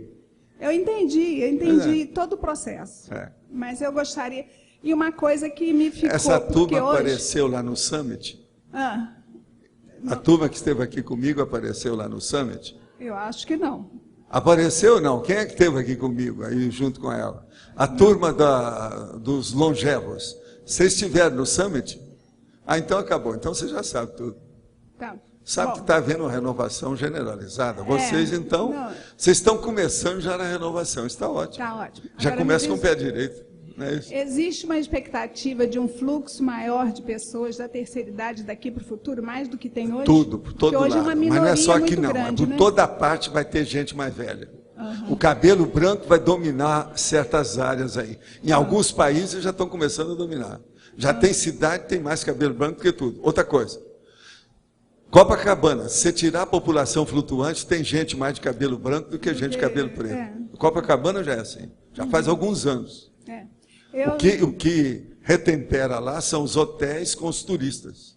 Isso é que mostra gente jovem, porque a maioria lá não é jovem mais. Tá bom. Eu queria mais a ideia de um esclarecimento ao ar para poder dar andamento. O esclarecimento é um só. Lembrar que gerontologia é trabalho interassistencial. E fim de papo. Tudo que a gente puder fazer para ampliar a lucidez e a atividade produtiva de uma pessoa de idade, vale a pena. Eu já convidei o professor Marcelo Pascolin para ir na nossa primeira reunião para poder falar um pouco sobre a Sinvex e o processo de profilático de lá. É a melhor idade, não é isso que eles falam? Agora, tem gente que está metendo o pau nisso, inclusive está lendo aí no jornal, que eles acham que melhor idade que é coisa de criança. Não, pois é. Tem gente que está falando, quem fala melhor idade é porque voltou para a segunda infância. Tem medo, né? Entende? Tem medo de então é a segunda infância. Então esse povo a gente tem que mandar para o playground. Ok, eles então as providências já estão sendo tomadas, tá bom? Agora, olha, eu só quero falar uma coisa. Para mim, do ponto de vista de melhor idade, a maturidade é a melhor. Ponto de vista de tudo, de lucidez, de tudo isso. Sob esse aspecto, eu estou de acordo. Mas o que eles falam de melhor idade nem isso não. É para a pessoa, aquilo que ela não fez, ela vai fazer. Ela não dançava, aprende a dançar. Ela não foi à Espanha, ela vai à Espanha, não sei o quê. Isso é outra coisa. Isso aí já é terminar a vida no samba. Então o cara cai morto na hora que ele estava dançando. É isso que eles querem. Isso aí está errado. Nisso aí o povo está certo. Professor, existe um caminho natural entre a assistência intrafísica e depois a extrafísica e depois a intrafísica? E vice-versa. Com o passar do tempo, essas duas coisas se equivalem. Porque a pessoa, quando começa a fazer a TENEPS, ela já começa a investir um pouco mais forte na extrafísica. Já tem isso. Outra coisa, nós, nessa altura dos acontecimentos, vivemos para fazer assistência. Eu estava falando a Interassistência Holândia. É a Ajudolândia. É isso que eu estava falando para ela hoje, que ela queria que eu arranjasse umas palavras, eu comecei a arranjar. Nós estamos na Ajudolopes e a Socorrópolis. Tá certo? Socorrópolis. Tudo é um processo de socorro. Você agora, Marcos, você está dentro da Socorrópolis em São Paulo, sob a Conscienciologia, fazendo lá o pesquisário. Socorrópolis. No seu caso hoje, o senhor colocaria um percentual em termos dessa assistência que seja extrafísica, um percentual entre, vou botar 50-50? Eu sempre tive um pedacinho disso. Agora eu tenho tentado aumentar. Mas você não pode aumentar muito, tem um limite que não tem jeito. Porque o que comanda, o que patrocina, o que deve predominar é a vida humana. Nós estamos de corpo humano, quem tem que predominar é a vida humana. Acaba sendo um foco mais intrafísico. Não adianta, entende? Eu acho que até a Semconsciex, ela trabalha extrafisicamente, mas o que predomina ainda é o corpo dela. Porque se ela não cuidar do corpo e trabalhar nesse sentido, ela não pode fazer nada, ela morre. O extrafísica acaba sendo uma consequência natural do que você já faz intrafisicamente. Não, ele sempre foi. O problema é que a gente não sabia. Agora que nós estamos começando a ter lucidez disso. Sempre foi. A paraprocedência é que manda na vida humana. É a paraprocedência. Você começa a ligar mais fortemente com essa paraprocedência. Não, não, você não tem jeito de desligar. É isso que eu estou falando. Então, o problema é a pessoa ter noção disso. A paraprocedência é que manda em tudo. Tudo que nós estamos fazendo aqui é paraprocedência. Queria sugerir na estrangeirismologia ali, acrescentar o breakthrough assistencial. Ou você vê aí se serve. Só falta um aí, se você quiser aumentar. Ou também... Fala para ela, é o breakthrough que você quer. Ou o awareness evolutivo também. Breakthrough. Olha aí. É o rompimento de frente, você sabe. Breakthrough é o rompimento de frente. É o breakthrough evolutivo ou o awareness. Eu já tenho breakthrough, rompimento de frente, uma série de verbetes. Você vê lá o que você faz. O assistencial já tem. Outra questão na politicologia também, além da democracia, a assistenciocracia e a parapsicocracia também. Sim, isso aí a gente põe na opção. Aí eu preciso de ver. Se já tem 7, eu preciso de ver se vale a pena. Para não estar repetindo tanta coisa rebarbativamente. Porque por enquanto só tem a democracia. Então vale a pena. Eu acho que... Olha. Tenho 5 sugestões aqui. Assistenciologia, assistenciocracia, parapsicocracia, conscienciocracia, meritocracia e proexocracia. Se deixar por conta dele, ele põe todas elas e repete em todas. Você já viu? Não pode, tem que ir com calma. Tem que selecionar isso mais. Outra coisa, vai sair agora o DVD, tá certo? Você pega, coloca o Find em tudo quanto é cracia e faz uma listagem para você. Que aí você vai ter já dezenas de cracias. Vale a pena, é tudo da politicologia. É só colocar as 2 sílabas, cracia, que a pessoa vê tudo. Pode falar, o que vocês querem falar aí? Escuta, eu tenho algumas perguntas. Eu sei que você está afobadinha para falar, não é isso? Mas deixa eu falar o tertuliário que vai dar tempo. Eu só tenho 15. 15.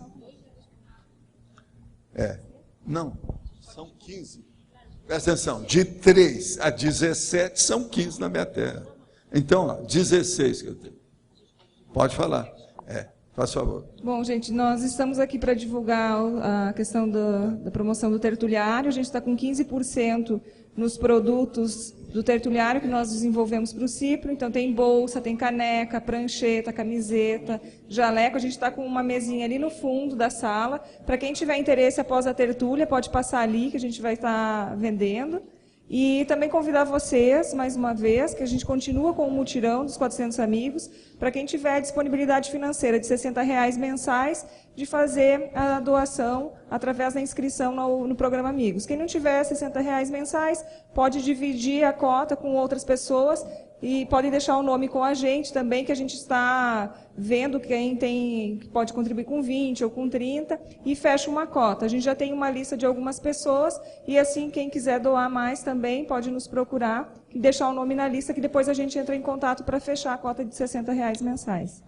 Queria lembrar também que nós começamos ontem o nosso Cebinho, beneficente. Nós já conseguimos arrecadar R$334 para o tertuliário. Então, como é que funciona o sebo? É a pessoa que não tem um livro em casa, que ela não está lendo mais, um livro novo ou seminovo, nada muito assim, passado. A pessoa que tiver disponibilidade e não quiser mais o livro, faz a doação aqui para o nosso sebo e nós revendemos com 50% do valor de mercado. Tá ok? Nós já vendemos, então, R$334 e recebemos agora da Karina também mais um livro de doação, que é o Psicologia Organizacional, um livro em espanhol muito bom. Então, livros importados em inglês, espanhol, francês, a gente está recebendo muita coisa. Então, se o pessoal continuar, tá certo? É uma forma da gente estar colaborando. Obrigada. Só para lembrar que a gente está com um cafezinho ali atrás, cortesia do programa Amigos da Enciclopédia. Quem quiser também pode ficar à vontade. Por favor. Professor, a minha dúvida é a seguinte. Já me aconteceu de ter uma projeção no ambiente extrafísico da minha casa e ter várias consciências parapsicóticas lá, que eu julguei que eram parapsicóticas, e eu tentar promover para elas algum fenômeno que não é possível na dimensão física, com a intenção de que se dessem conta disso e que, portanto, deixassem de ser parapsicóticas, mas isso não surtiu nenhum efeito. Não. Para trabalhar com parapsicóticos, você tem que sair do corpo muitas vezes, uma depois da outra. E outra coisa, tem que ter uma assistência de vários amparadores que tomam conta. Geralmente tem um local que você vai sempre no mesmo lugar para atender as mesmas consciências, as consciências. Isso é que é a técnica. Isso esporádico assim, você faz aquilo que pode, mas não resolve. A coisa é continuada. Eu já trabalhei com isso e é assim, às vezes é anos. E tem sempre um lugar que você vai. Com o passar do tempo, você já tem uma forma holopensênica lá. Aquilo fica fácil. Você sair, voltar, entende? Você faz o intercâmbio da situação o tempo todo. E é aí que funciona. E essa forma também, ela dá um jeito de defender você, para você não dessomar. Como assim defender? Defender por causa da energia. Esse negócio de sair do corpo toda hora e voltar, isso é um perigo. Você pode ficar por lá. Tá certo? Ô, gente, então eu vou responder aqui as perguntas. Eu tenho só 15. Poderia explicar como se procede no autoencapsulamento e, no caso de um heteroencapsulamento, com a finalidade de resgate extrafísico? Quais seriam os passos da técnica do resgate? Já estudei a técnica do resgate, 700 experimentos, mas sigo sem compreender na prática. Olha aqui. Desista disso, que ninguém vai fazer resgate sozinho. Lá eu falo isso, falo no Projeciologia, eu falo em vários lugares. Resgate extrafísico tem que ter uma assistência de amparador. E quem comanda, governa, administra o processo do resgate é consciex amparadora. De modo que estude bastante. Se você tiver mérito, o amparador vem e vai te ajudar.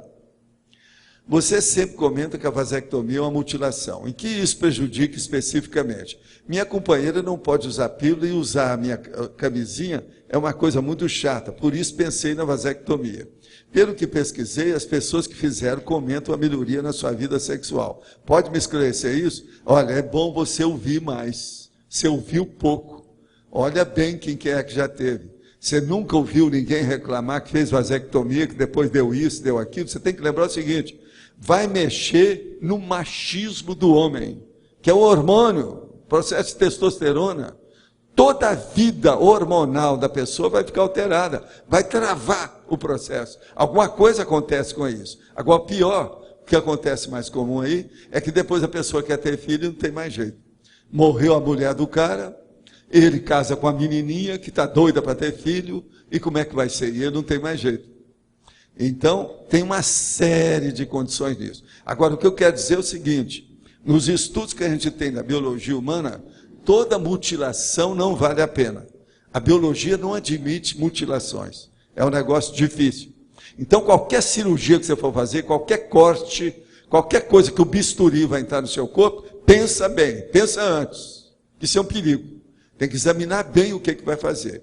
Todo tipo de cirurgia tem que ser muito pesquisado. E não é só cirurgia, não. Uma anestesia geral deve ser pensada. Tem áreas nos Estados Unidos que quando a pessoa vai tomar uma cirurgia geral para qualquer coisa, até para mexer no dente, faz uma reunião de família antes. Gostaria de propor o termo voluntário, que é o voluntário obrigatório. Esse é o termo utilizado na situação onde a pessoa presta serviço voluntário independente da sua vontade, mas que serve. Não, nós não queremos saber disso não. Poderia citar a pessoa, voluntário está parecendo um vomitório danado.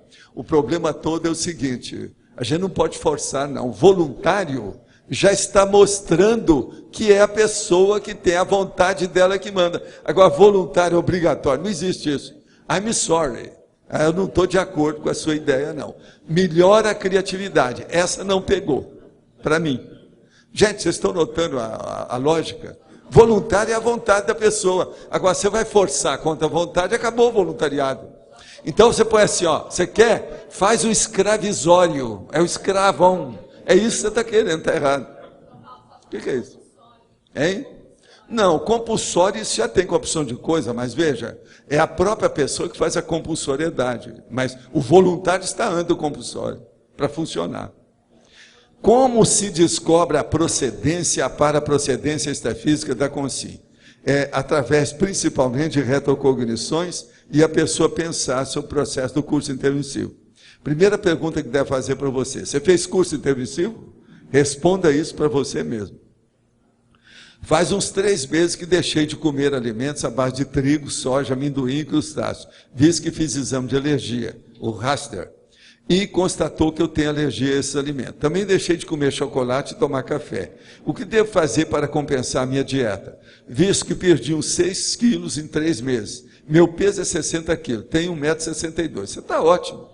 1,62 m, 60 quilos, está ótimo. Agora escuta, olha aqui.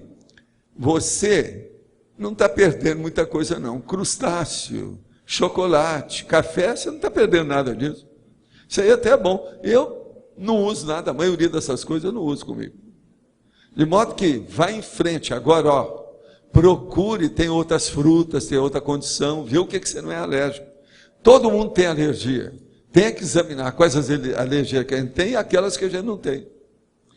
É possível a Consim promover um EV? Isso aqui, ele está falando, é um processo aqui oriental, né? Olha, o EV pode ser feito em qualquer Consim, desde que a pessoa que domina a energia para fazer o EV tenha energia superior àquela outra Consim. Se ele quiser ajudar, ele pode fazer isso. Seja quem for, qualquer tipo, qualquer qualificação de Consim. Como melhorar a passividade de forma a possibilitar o acoplamento da melhor forma com o amparador técnico da TENEPS e maximizar a assistência? Você pega, examina bem o manual da TENEPS e siga tudo que puder. Leva para o seu computador o que você já conseguiu e aquilo que falta. E coloca isso a médio, a curto, médio e longo prazo do que você vai obter. E procura ver se você estuda com muito critério, acuradamente, as inspirações que o amparador te dá durante as sessões da TENEPS. Página 2, primeira linha da estrangeirismologia. Quais as características do voluntário large? É aquele que é capaz de dar tudo o que tem possível para atender ao voluntariado construtivo. Esse aqui é o large. É aquele que não fica especificando, igual aqueles voluntários que a gente tinha lá em Uberaba, que chegava e falava assim: olha, eu quero colaborar com vocês, estou disposto a tudo. Agora, quero fazer, inclusive, assistência. Agora, me dê só crianças jovens, até 5 anos, que eu sou especializado nisso. Às vezes não tinha ambiente para isso, não dava para fazer para a pessoa. Então, assistência, a gente não tem que estar escolhendo cara, não. Tem que ajudar aquilo que aparece. Isso aqui é o ideal. Voluntariado é isso. Poderia diferenciar o paravoluntariado da Consim e da Consciência? Sim, nós já falamos aqui durante essa tertúlia toda, né? Mas só para lembrar, falando outra vez, que o paravoluntariado da Consim diz mais respeito quando a pessoa começa a praticar a TENEPS e chega na UFIEX. Para começar, né? Tem mais outras coisas. Eu sinto vontade de ajudar pessoas. O que o senhor sugere que eu faça, em primeiro lugar, do ponto de vista da conscienciologia? A primeira coisa é ver o seu perfil, examinar isso aí com calma. Uma boa coisa é ver um conscienciograma e ver os seus skills, quais são os seus potenciais, e aonde que você pode funcionar mais. E aonde você está, você vê como é que você pode colaborar. Agora, sempre é bom ouvir outras pessoas que vão, às vezes, te recomendar.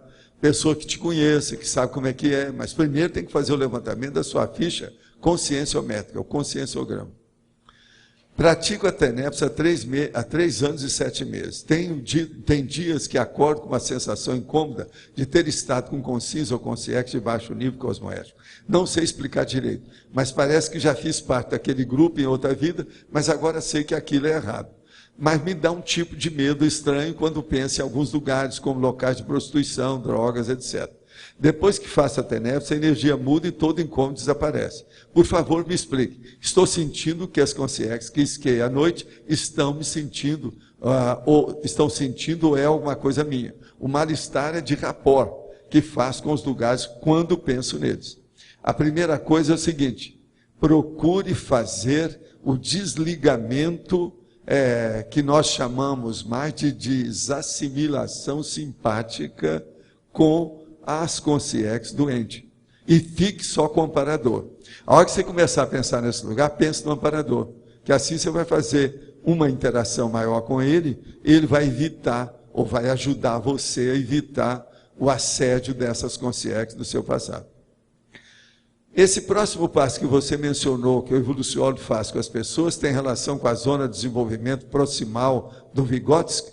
Vygotsky faz parte dos paravoluntários da Conscienciologia. Ora, Vygotsky está na moda dentro do academicismo. Muita coisa dele, na época que ele viveu, eles não deram valor nenhum. Depois começaram a descobrir. Ele está na moda. Vamos ver quanto tempo isso vai permanecer. Agora, que o homem tinha suas razões, numa série de manifestações e técnicas dele, ele tinha. Agora, não é bem assim, né? Se ele fosse bom, já teria visto os processos da energia consciencial, do EV, do Estado lá, porque na Rússia, na Prússia, naqueles lugares todos, na Ucrânia, tudo tinha isso. E ele veio de lá, né? De modo que não é assim. Ele não teve curso intermissivo na ocasião, não. Tira o cavalo da chuva. Mas hoje parece que ele está trabalhando seriamente. Gostaria de saber quando o senhor percebeu a existência, importância e resultado do EV, pois no livro Viagem Fora do Corpo, Robert Monroe, página 175, ele fala de Skev. Não é de Skev, EV, mas é outra coisa que ele fala. Eu já falava nisso antes dele. Qual a influência daquele autor na constituição da projeciologia? Não. Ele ajudou alguma coisa, mas não resolveu nada. O EV, eu já tinha escrito antes do livro dele sobre isso. O estado vibracional não foi ele que criou, nem falou, não, nem eu. Isso já vem de muito tempo. Agora, o que se passa? Eu já usava isso em vidas anteriores. Um monte de desperto, de evoluciólogo, já usa estado vibracional numa série de vidas que eles já tiveram há mais de milênio. Isso é antigo. Não é da agora, não. E outra coisa, na verdade, não fui eu que criei. E nem o Robert Monroe. Nada disso. O processo vem de trás. Outra coisa, o Robert Monroe, ele falava mais do estado vibracional, que é a vibração da pessoa fazer descoincidência. Não é bem isso que eu falo, não. É diferente. É a vibração, a hora que começa a vibrar, que a pessoa vai deixar o corpo. Entende? Parece, é estado vibracional, igual aos outros. Mas não é esse que nós falamos, de você fazer em circuito fechado, dominar a situação, exteriorizar, saber a energia para onde vai, a sua vontade, como é que canaliza. Ele não via nada disso. O Robert Monroe não sabia nada também sobre assediador, nada disso. Ele não era do ramo, ele era um engenheiro. No contexto da assistência, durante o paravoluntariado, existe o papel de estágio, observador de agentes mais gabaritados. Como funciona isso? Através do interesse, afinidade, é fácil observar, aprender abordagens assistenciais? Olha, não há dúvida. Se você começar a ajudar os outros, todo mundo que está ajudando os outros vai ajudar você. Os afins se atraem. Se você começa a ajudar os outros, é junto do assistido que os amparadores vêm assistir você.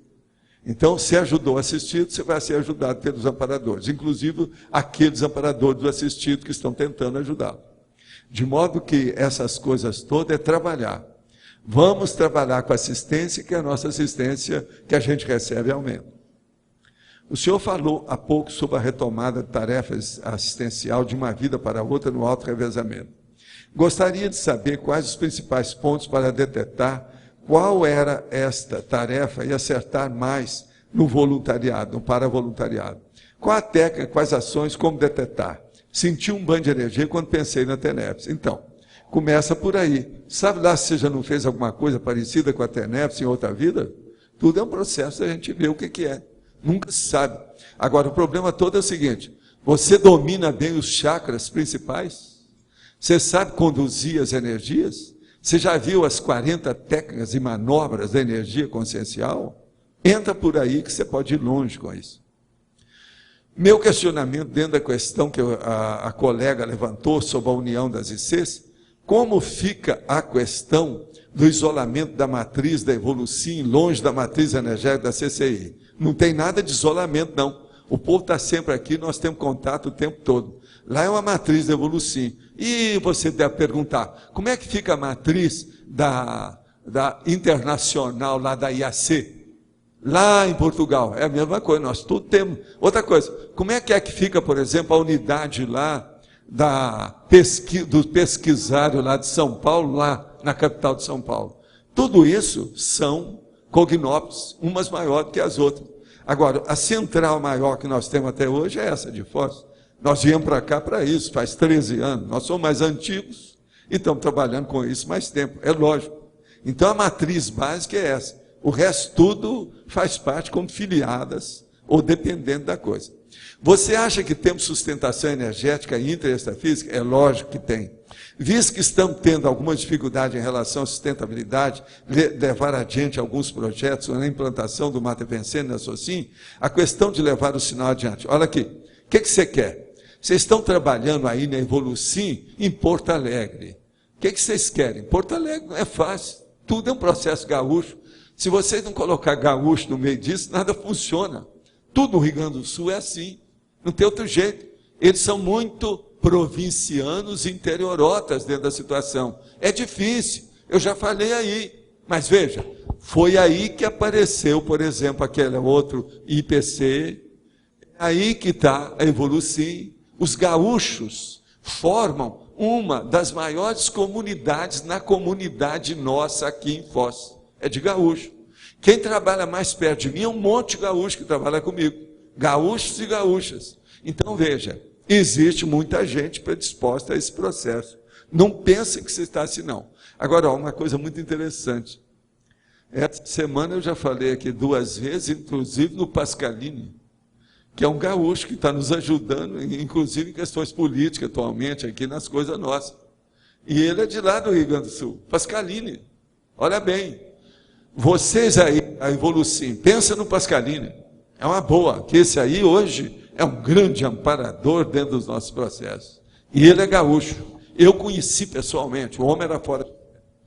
Agora, gente, eu quero dizer para vocês que hoje nós temos 19 verbetes. Pessoal, vou ler as pontuações e os recados. Votos online 13, perguntas respondidas online 18, perguntas presenciais atendidas aqui no auditório 15 e assinaturas no livro de presença 100. Os recados são na seguinte ordem: Sandra, Yuri, Rosa, Flávio, Flávia da Mega Store, Ricardo das Imbesis e Fernanda. Vamos ler agora os verbetes. Primeiro verbete: paradoxo, amizade, debate. Para percepto. Para polimatia. Ponto evolutivo. Precedente. Primado evolutivo. Primeira ação. Prioridade. Realidade inexcluível. Agenda vazia. Coabitante. Coativação atributiva. Coleta seletiva. Consciência retardatária. Consim problema. Hibernante. Inconcretude. Megapeso e melex.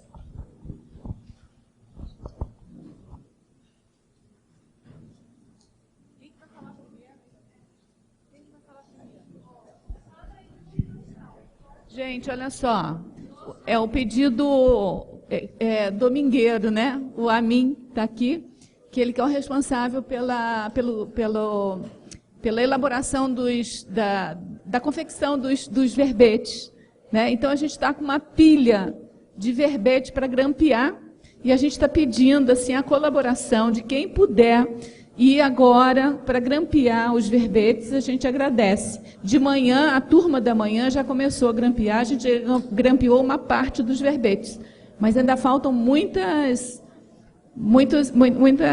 pastas de verbete lá para grampear. Tá bom? Então, quem puder ir agora lá para grampear, o professor Amin está ali. Boa tarde. O nosso aviso é que dentro de 30 minutos nós teremos o debate que ocorre todos os domingos e hoje o tema é cotejo prioritário secundário. Nós vamos apresentar um cotejo de 50 aspectos prioritários e 50 que são secundários em relação a este, para o pessoal contestar, sugerir, propor. O coordenador do debate, quem vai mediar hoje sou eu, e é ali em cima no salão dos debates, no argumentário, que o pessoal já sabe onde é que é. Entrada franca, todos estão convidados. Obrigado. Boa tarde, então. Eu gostaria de convidar todos para participar do curso Formação do Invexólogo. É o mais novo curso da grade curricular da Sinvexis. Vai acontecer do dia 20 ao dia 24 de janeiro de 2009. O curso visa o aprofundamento a respeito da técnica da Invexis, a avaliação do grau de invexibilidade da pessoa. E para reciclantes também é muito bom, porque podem avaliar o seu grau de reciclagem também. É um curso, ao contrário do Congresso Internacional de Invexis, este curso é um curso com vagas limitadas. Nós temos um pouco mais de 10 vagas. Então, aqueles que tiverem interesse podem nos procurar na Sinvexis. Obrigado. Gente, meu convite é para o curso avançado de TENEPS do professor Valdo Vieira, que nós já temos 262 inscritos até hoje, e então temos menos de 100 vagas para serem preenchidas, e R$ 350 à vista, podendo ser parcelado em 3 vezes. Para quem tiver condições de estar em Foz do Iguaçu, quem é de fora de Foz, tem a possibilidade de aproveitar e comprar o fórum da TENEPS junto e ficar a semana inteira fazendo a semana da TENEPS em Foz do Iguaçu. É isso, obrigada. Pessoal, boa tarde. O Discernimento convida todo mundo hoje à noite para participar da sessão pipoca com o filme A Vida e Obra de Eurípides Barçanufo, que é o educador e médium, é um documentário espírita, um possível desperto da história humana, né, já apontado pelo professor Valdo. Para quem não conhece a história dele, vale muito a pena. Hoje à noite, 20 horas, R$ 5,00, incluindo pipoca e refrigerante. Obrigada. Pessoal, então ganhou o verbete prioridade. Obrigada, até amanhã.